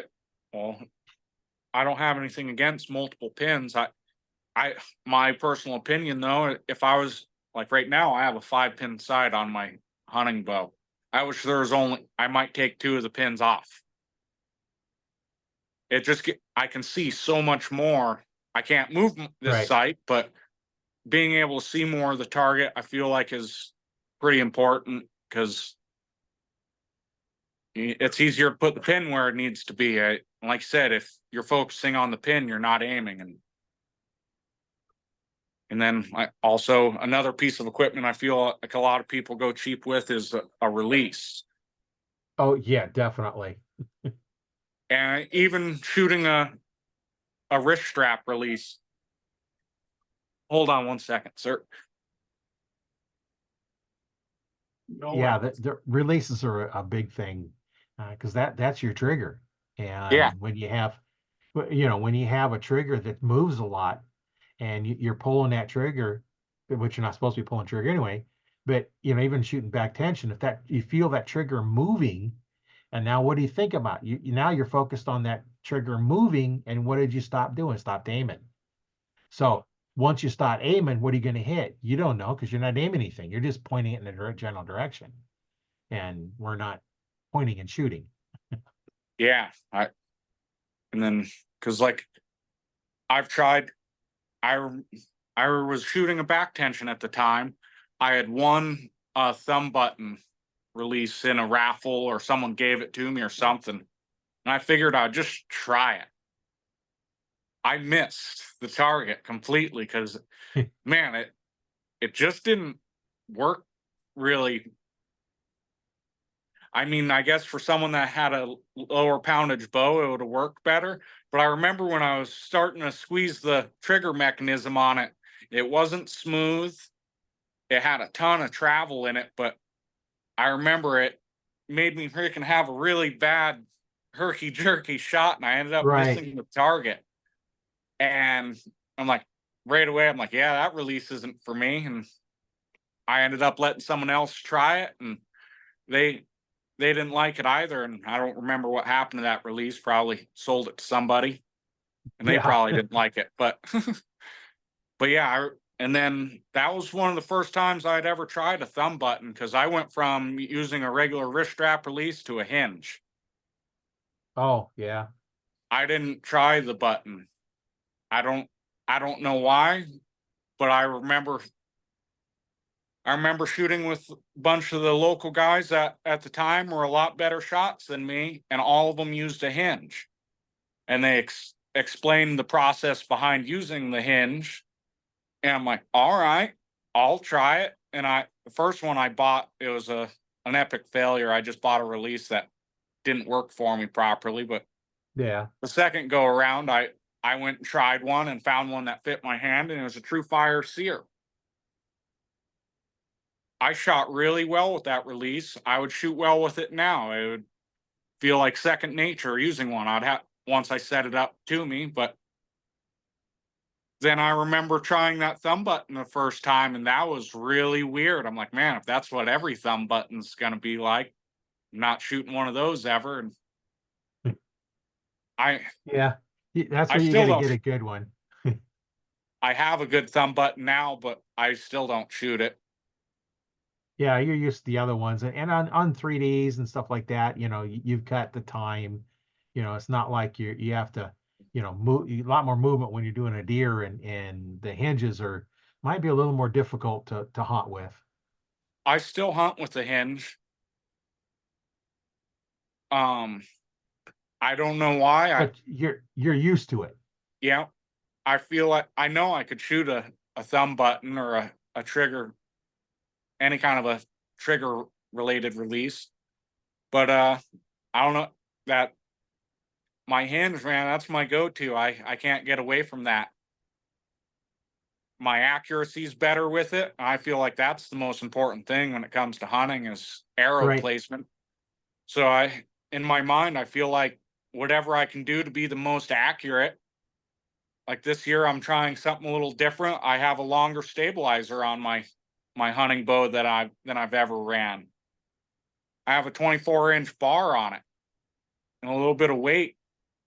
And I mean, I'm definitely steadier with that than compared to the Right. 12-inch bar I normally would use. All of my tree stands allow me to do it. I'm probably not going to hunt out of a blind this year, but if I do, I'll put a shorter bar on. It's not going to affect me that much. I mean, but there's a fly walking on my camera. But Yeah, it was on there a little bit earlier. It's like just moving around over the camera, over the lens. yeah, but no, I truly do feel as people should do as much as they can to be most accurate if they're going to go hunting. Because I think a stabilizer, the little 8-inch piece of rubber limb saver stabilizer that archery shops sell to people. I mean, I don't necessarily agree with that. It's not doing anything. It's not stabilizing your shot. It's just a weight. Yeah. Now, if you're just looking at weight, that's one thing. If you want heavier, but that's where nice thing now with the cameras, you can video the shot going off and see how each stabilizer is affecting the bow, as well as how you feel when you're shooting it, and that's some of the things that it's really nice now that it's advanced where, when I started there was none of this advanced fancy stuff. Um, they heck, when my first compound bow, they didn't have carbon arrows yet. So Yeah. we're shooting aluminum. And, you talked about snapping arrows. It's like, well, I was at an indoor shoot and it's like, I just grab an arrow and shoot, you're shooting every once in a while. It's like, I'm just throwing one out, getting a five or way out there. And it's like, and I hadn't been spinning it, testing them. So I come back and spin, oh, that one's bent. No wonder, so got to take it out of your thing. And, once they're bent, I've got two jigs that straighten arrows. I've never had one that you straightened that was any better than where it was when it was still bent. You can Yeah. straighten them out, get them there, but by the time they've bent, they're already weakened and the spine is weakened on them, and it's just time to get new ones. But yeah, I can see on something like that, really bending it so you don't ever shoot it again. But I'm gonna pull the nocks out and pull the tips out and keep them. I may even Yeah. pull the insert out. Can you my phone fell for a second. Yeah, I seen all of a sudden looking at the roof, the ceiling. But yeah, one of the tests that someone told me when it comes to figuring out a stabilizer is get a circle that you feel as if you can hold your pin in at 20 yards. See if you can keep your pin inside the smallest circle you can, whether it be on a Vegas face or just a dot, and go change. If you change your stabilizer weight, see if it holds better. See if it gets more erratic, holding for a longer time. And same with stabilizer length. I mean, if I understand that not everybody's tree stand they can shoot a 24-inch bar out of, Right. and that's one of the reasons why I'm doing it. It's because I have my tree stands allow me to do that.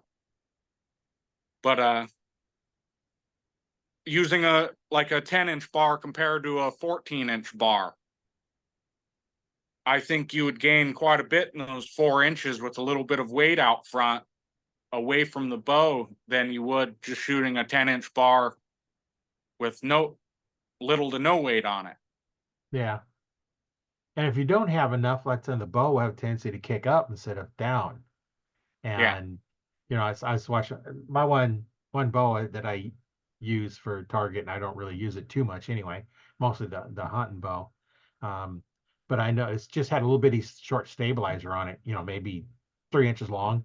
And I noticed when I was videoing, I was doing some videos, and it was kicking up, which meant it needed more weight to go forward. But I very seldom ever shoot that bow.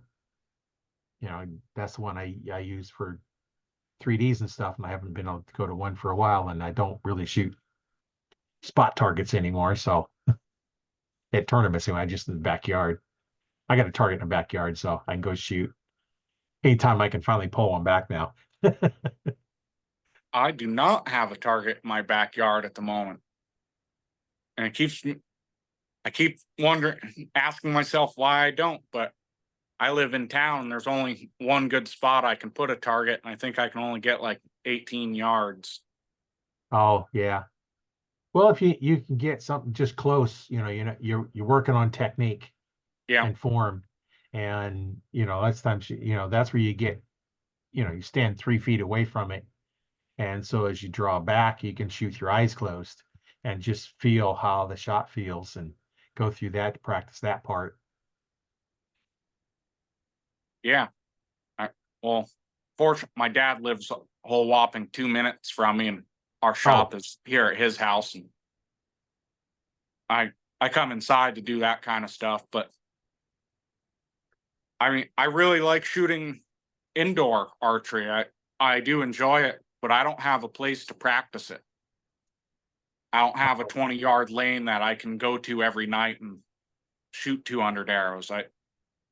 None of my friends have the space for me that will accommodate that, and me or my dad don't have that. So unfortunately I don't get to practice indoor archery as much as I'd like. well, you have to tell your dad. You guys are in construction, so build one. Yeah. Yeah, if only it was that easy. Yeah, build one. Yeah. Yeah, it's simple. Just build one. I was thinking to myself, maybe this year I'd build a little shooting shed to put in my yard so I can heat it this winter Oh yeah. and get some shots off. But I'll have to build some kind of a backstop too, because it's shooting in town. I mean, you do miss every once in a while, even at Yeah, 20. yeah.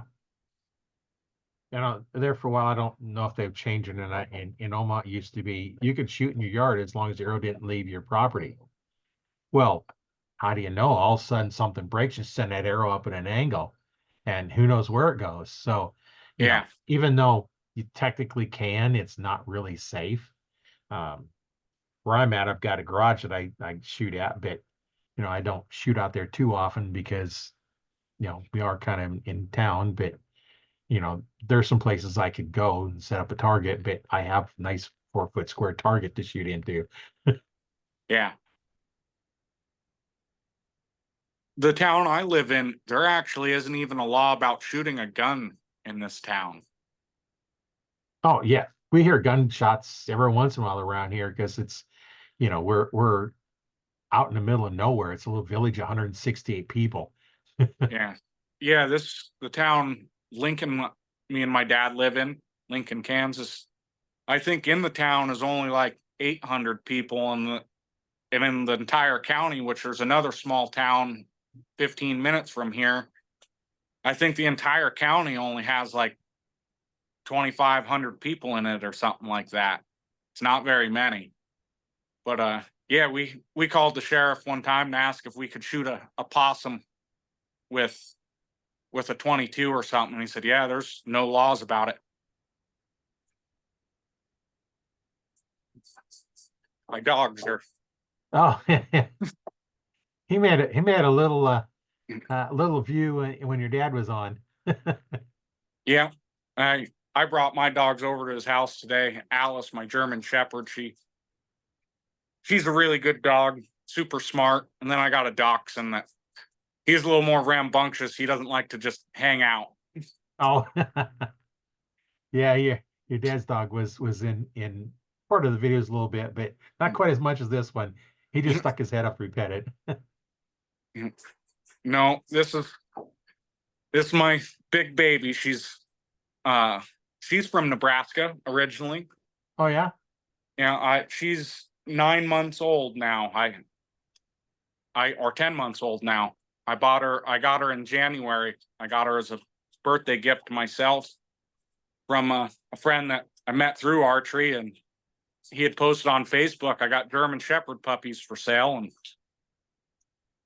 I didn't really know I wanted a German Shepherd puppy, and I molded over and I texted him like, all right, I'll take one as long as I can get a female. And I ended up getting Alice, and she's been a great dog. I'm super happy I got her.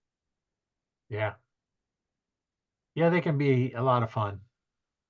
But yeah, that's another thing about archery is just the connections that I've made with people through the years. Yeah, it's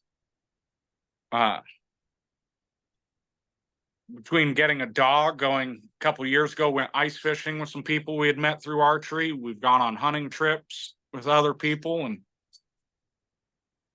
it's the world of archery can bring you all sorts of places, no matter Oh what yeah. facet of it you're in.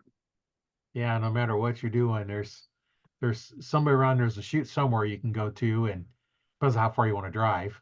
Yeah. Or there'll be someone that will just come and shoot in the backyard with you too. I mean, Yeah.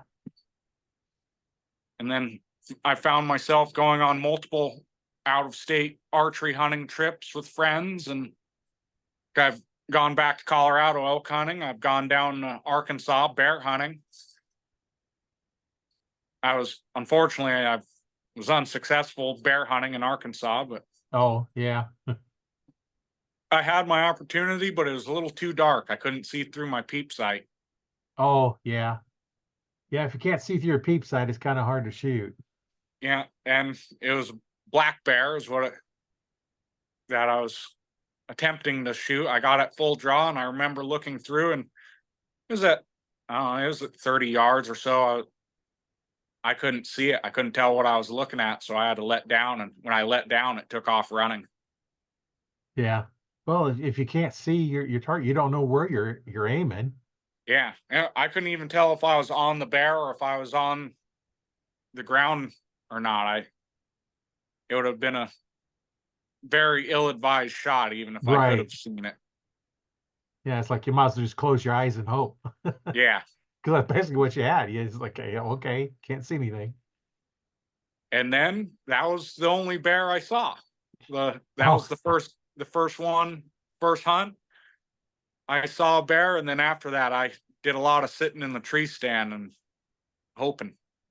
yeah.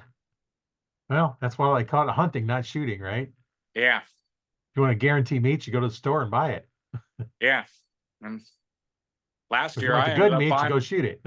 Yeah, I had to buy a lot of meat last year. Unfortunately, I was not successful deer hunting.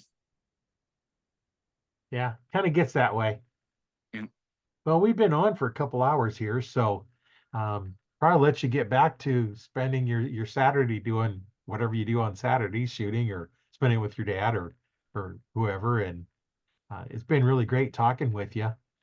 Uh, you have any parting thoughts you want to leave? Um. Well, yeah, like I said, if even if you've been shooting for a long time, try some new bows, try some other things. I mean, like I said, seeing people that are so brand specific just because someone else uses something, that's not always the best way to go. Experimentation will probably make you a better archer.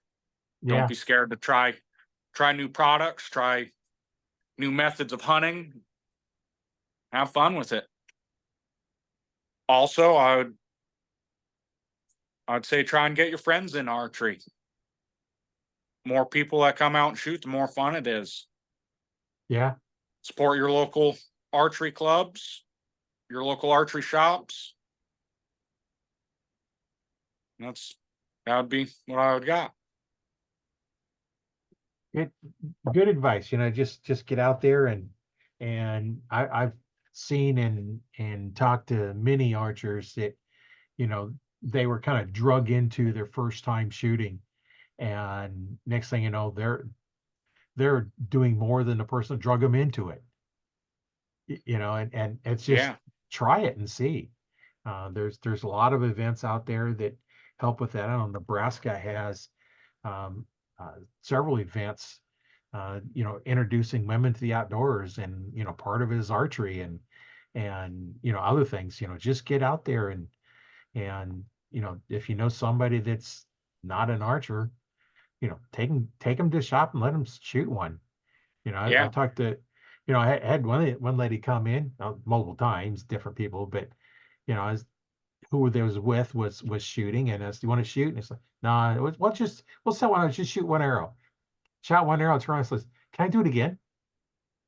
Get, yeah, realize how much fun it can be, when that arrow goes off, and even no matter how close you get to the target, but it's just the amazement of that bow going off, and the power you feel out of it when it goes off is just really cool to a new archer, and those are the fun ones that when you get somebody introduced into it, and they just see how exciting it can be, and how it's like, now you know why we do it. yeah. And it it doesn't matter what form of archery. I mean, it's all fun. It's like I said, even if you're just into hunting, like, go ahead and shoot with some of your friends in the backyard and stuff. And I have just as much fun doing that as I do going to most of the 3D Right, shoots. right. And It's it's just you can take it anywhere. You've got the longbows, the recurves, the compounds, the crossbows, and then you have all um there's you know bow you fishing. There's yeah, bow fishing, there's hunting, there's just shooting targets, there's your Olympic style shooting, your field archery, your 3D archery, just like targets, indoor target shoots. There's just so many options to do that, You don't even have to like hunting. Yeah, You know, that you could be, where you don't really like hunting. That don't mean you can't shoot a bow. yeah. I get There's this what, say something about archers. Well, I don't hunt. I didn't ask that. It's archery. yeah. You don't I've have to hunt with a bow. I've met a good handful of archers at big events or small events that they never go hunting. They just enjoy shooting their bow. It's Yeah, something to do, which a lot of people lack hobbies in general. So I guess the other piece of advice to anybody is find a hobby. right. And not the video archery games. Yeah, Don't do those. Get a real bow. yeah, yeah. Get a Get a real real bow. bow, try it. You'll enjoy it. Yeah. And you can start 3-year-olds out with archery. Yeah, I have some friends that they have some really young kids and they're shooting bows and their kids are really into it. They love All it. my kids started out about three on a 5-pound compound. 5 pounds is all it was. It was a compound bow, and I had two of them, and of course, they're really cheap, and they eventually just wore out. When you go through 3 kids shooting the two bows, and now they all have a little bit nicer bows. You know, Yeah, Pro Series bows from PSE. yeah. It's my first. I had a Bear Brave was my first bow, but then I guess my next couple of compounds were PSEs after that. And I remember my dad getting me a real bow when I was a kid, and it had a peep sight and a sight. And I remember asking him for a drop away rest, and because he had just got one on his bow, and I thought that was really cool. I'm like, I want that, Dad. Yeah, And he ended up getting me one, and but yeah, it's and then I have kids, or I don't have any kids, but I have friends that have kids that were much younger than me that have bows, and they're relatively good shots. They're if they stick with it, who knows where they could go with it. yeah, yeah. It's something you can do um, from about 3 years old to pretty much until, Can't pull a well, bow back anymore. yeah, when you can't pull a bow back anymore, or even after that, you can build strength back. Like me, I can't Yeah, pull right now, but I'm going to be back to pulling bows. But um, there's no really age limit, there's no restriction either. No physical ability that we can't figure out a way to go around it. yeah. Now they have mouth tabs and stuff that people are Yep. have no arms or shoot the Paralympics guy that won gold medal, armless archer. Yeah, Matt Stutzman. Yeah, Yeah, that was I, cool to see. It's like, I've man, met him a couple of times. We keep missing getting him on the podcast. My goal is to get him on the podcast here pretty soon. I gotta call him up and say, Matt, we need to schedule a time. We've been trying to do this for 2 years.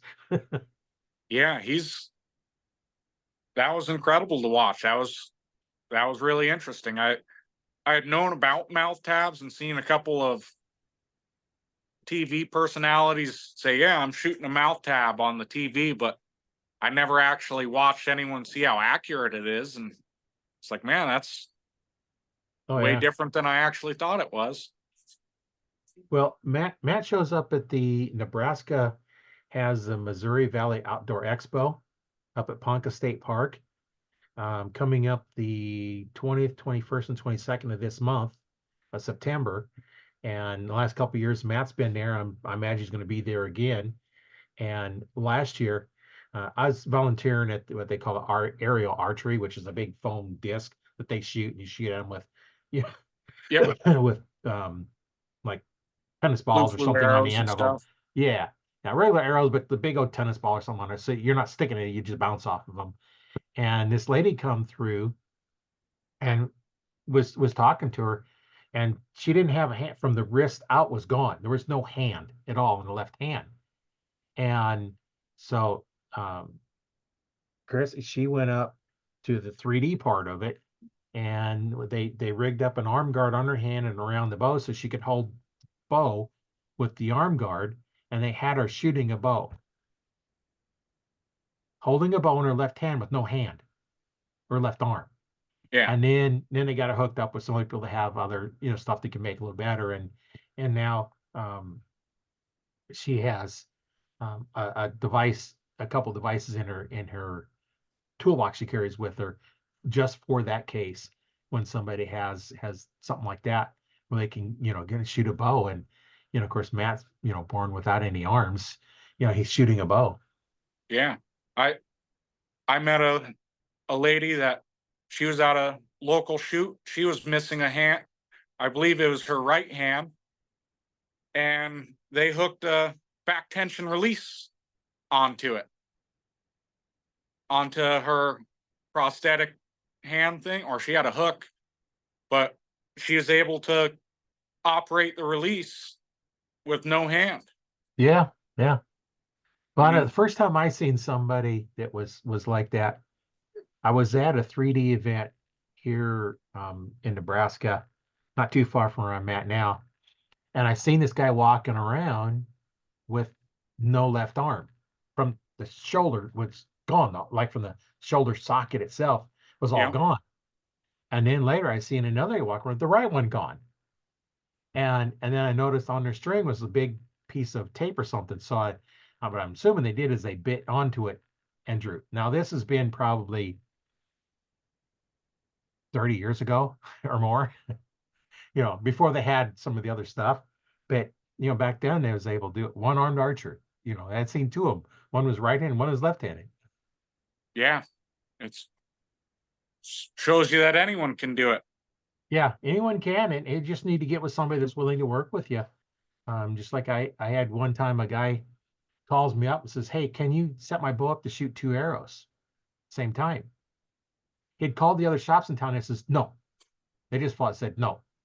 I was like, okay, show up after I close because you can't afford me during the day. And besides, I'm busy. So he showed up and we played around a whole bunch of stuff.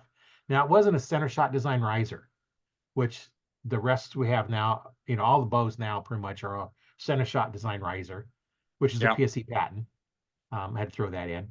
But we use stick-on rests on there, and we was playing around, and he's using a release, and we did a whole bunch of stuff to work out, what worked, and we got it set up to shoot two arrows.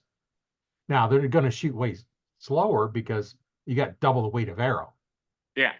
but he didn't care. He was then I found he was a motivational speaker, and he wanted to get the kids' attention by shooting two arrows and popping two balloons or something or other.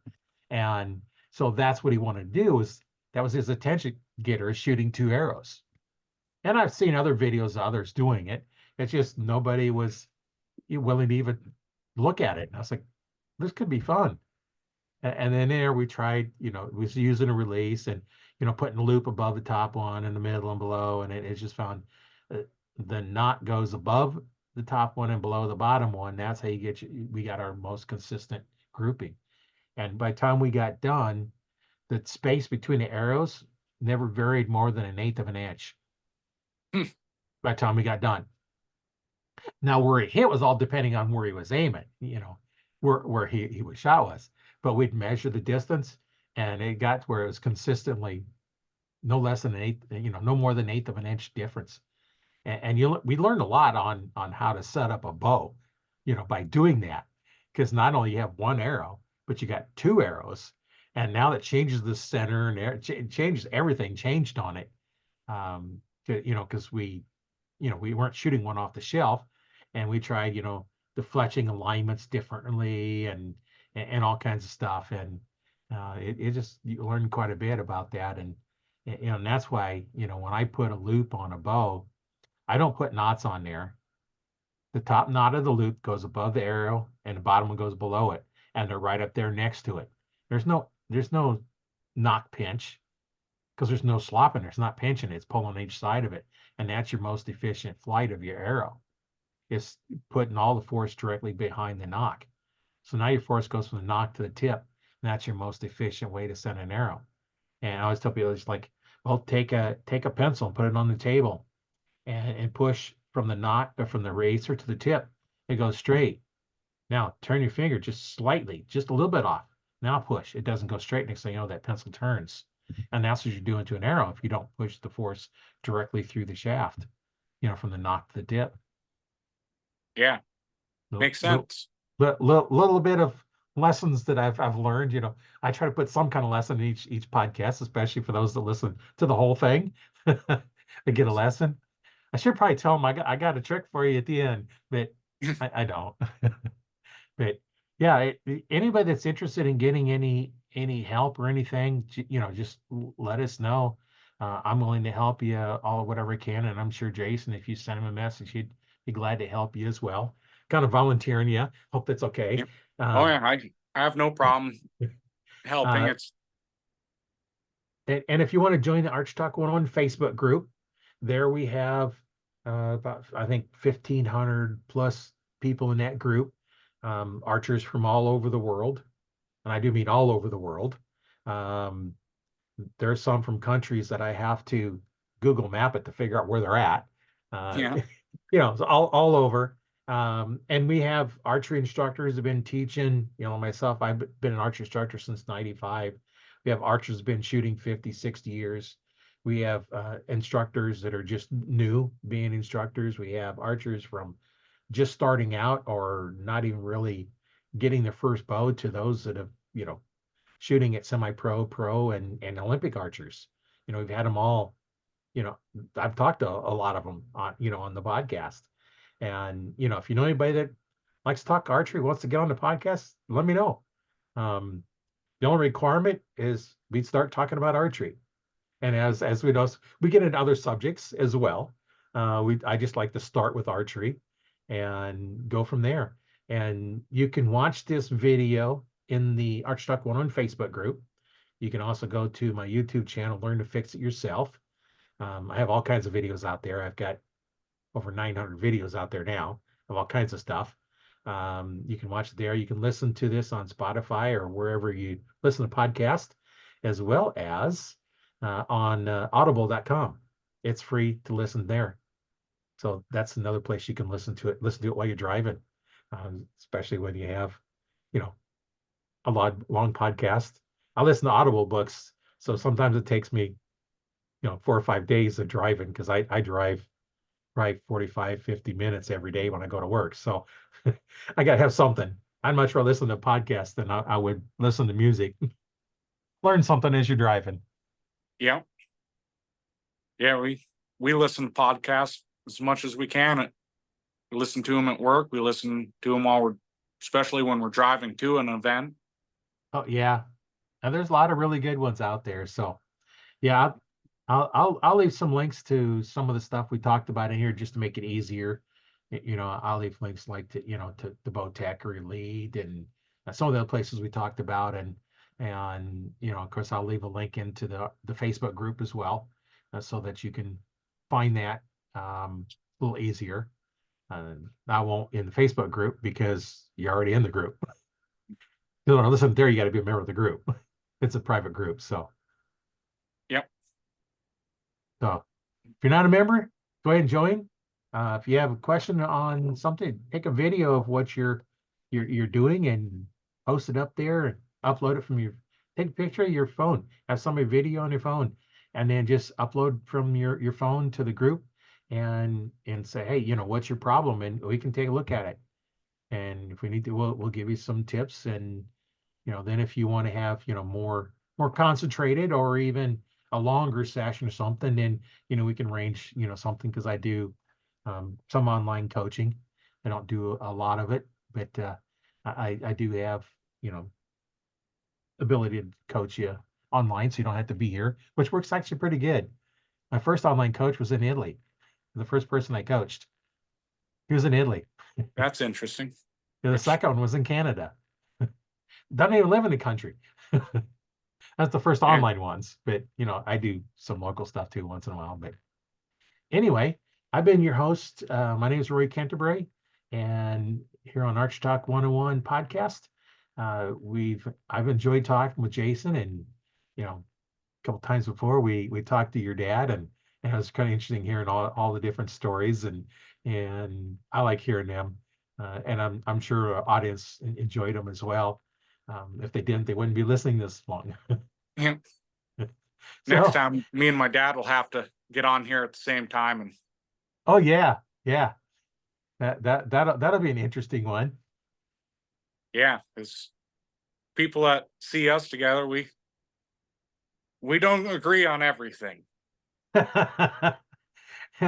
Well, yeah, that's me and my sons don't always agree on everything either, but yeah, you kind of, yeah, they ask you questions and then you answer and then like, don't do this, don't do it. I just told you to do. It's like, "Mm, okay, that's just normal."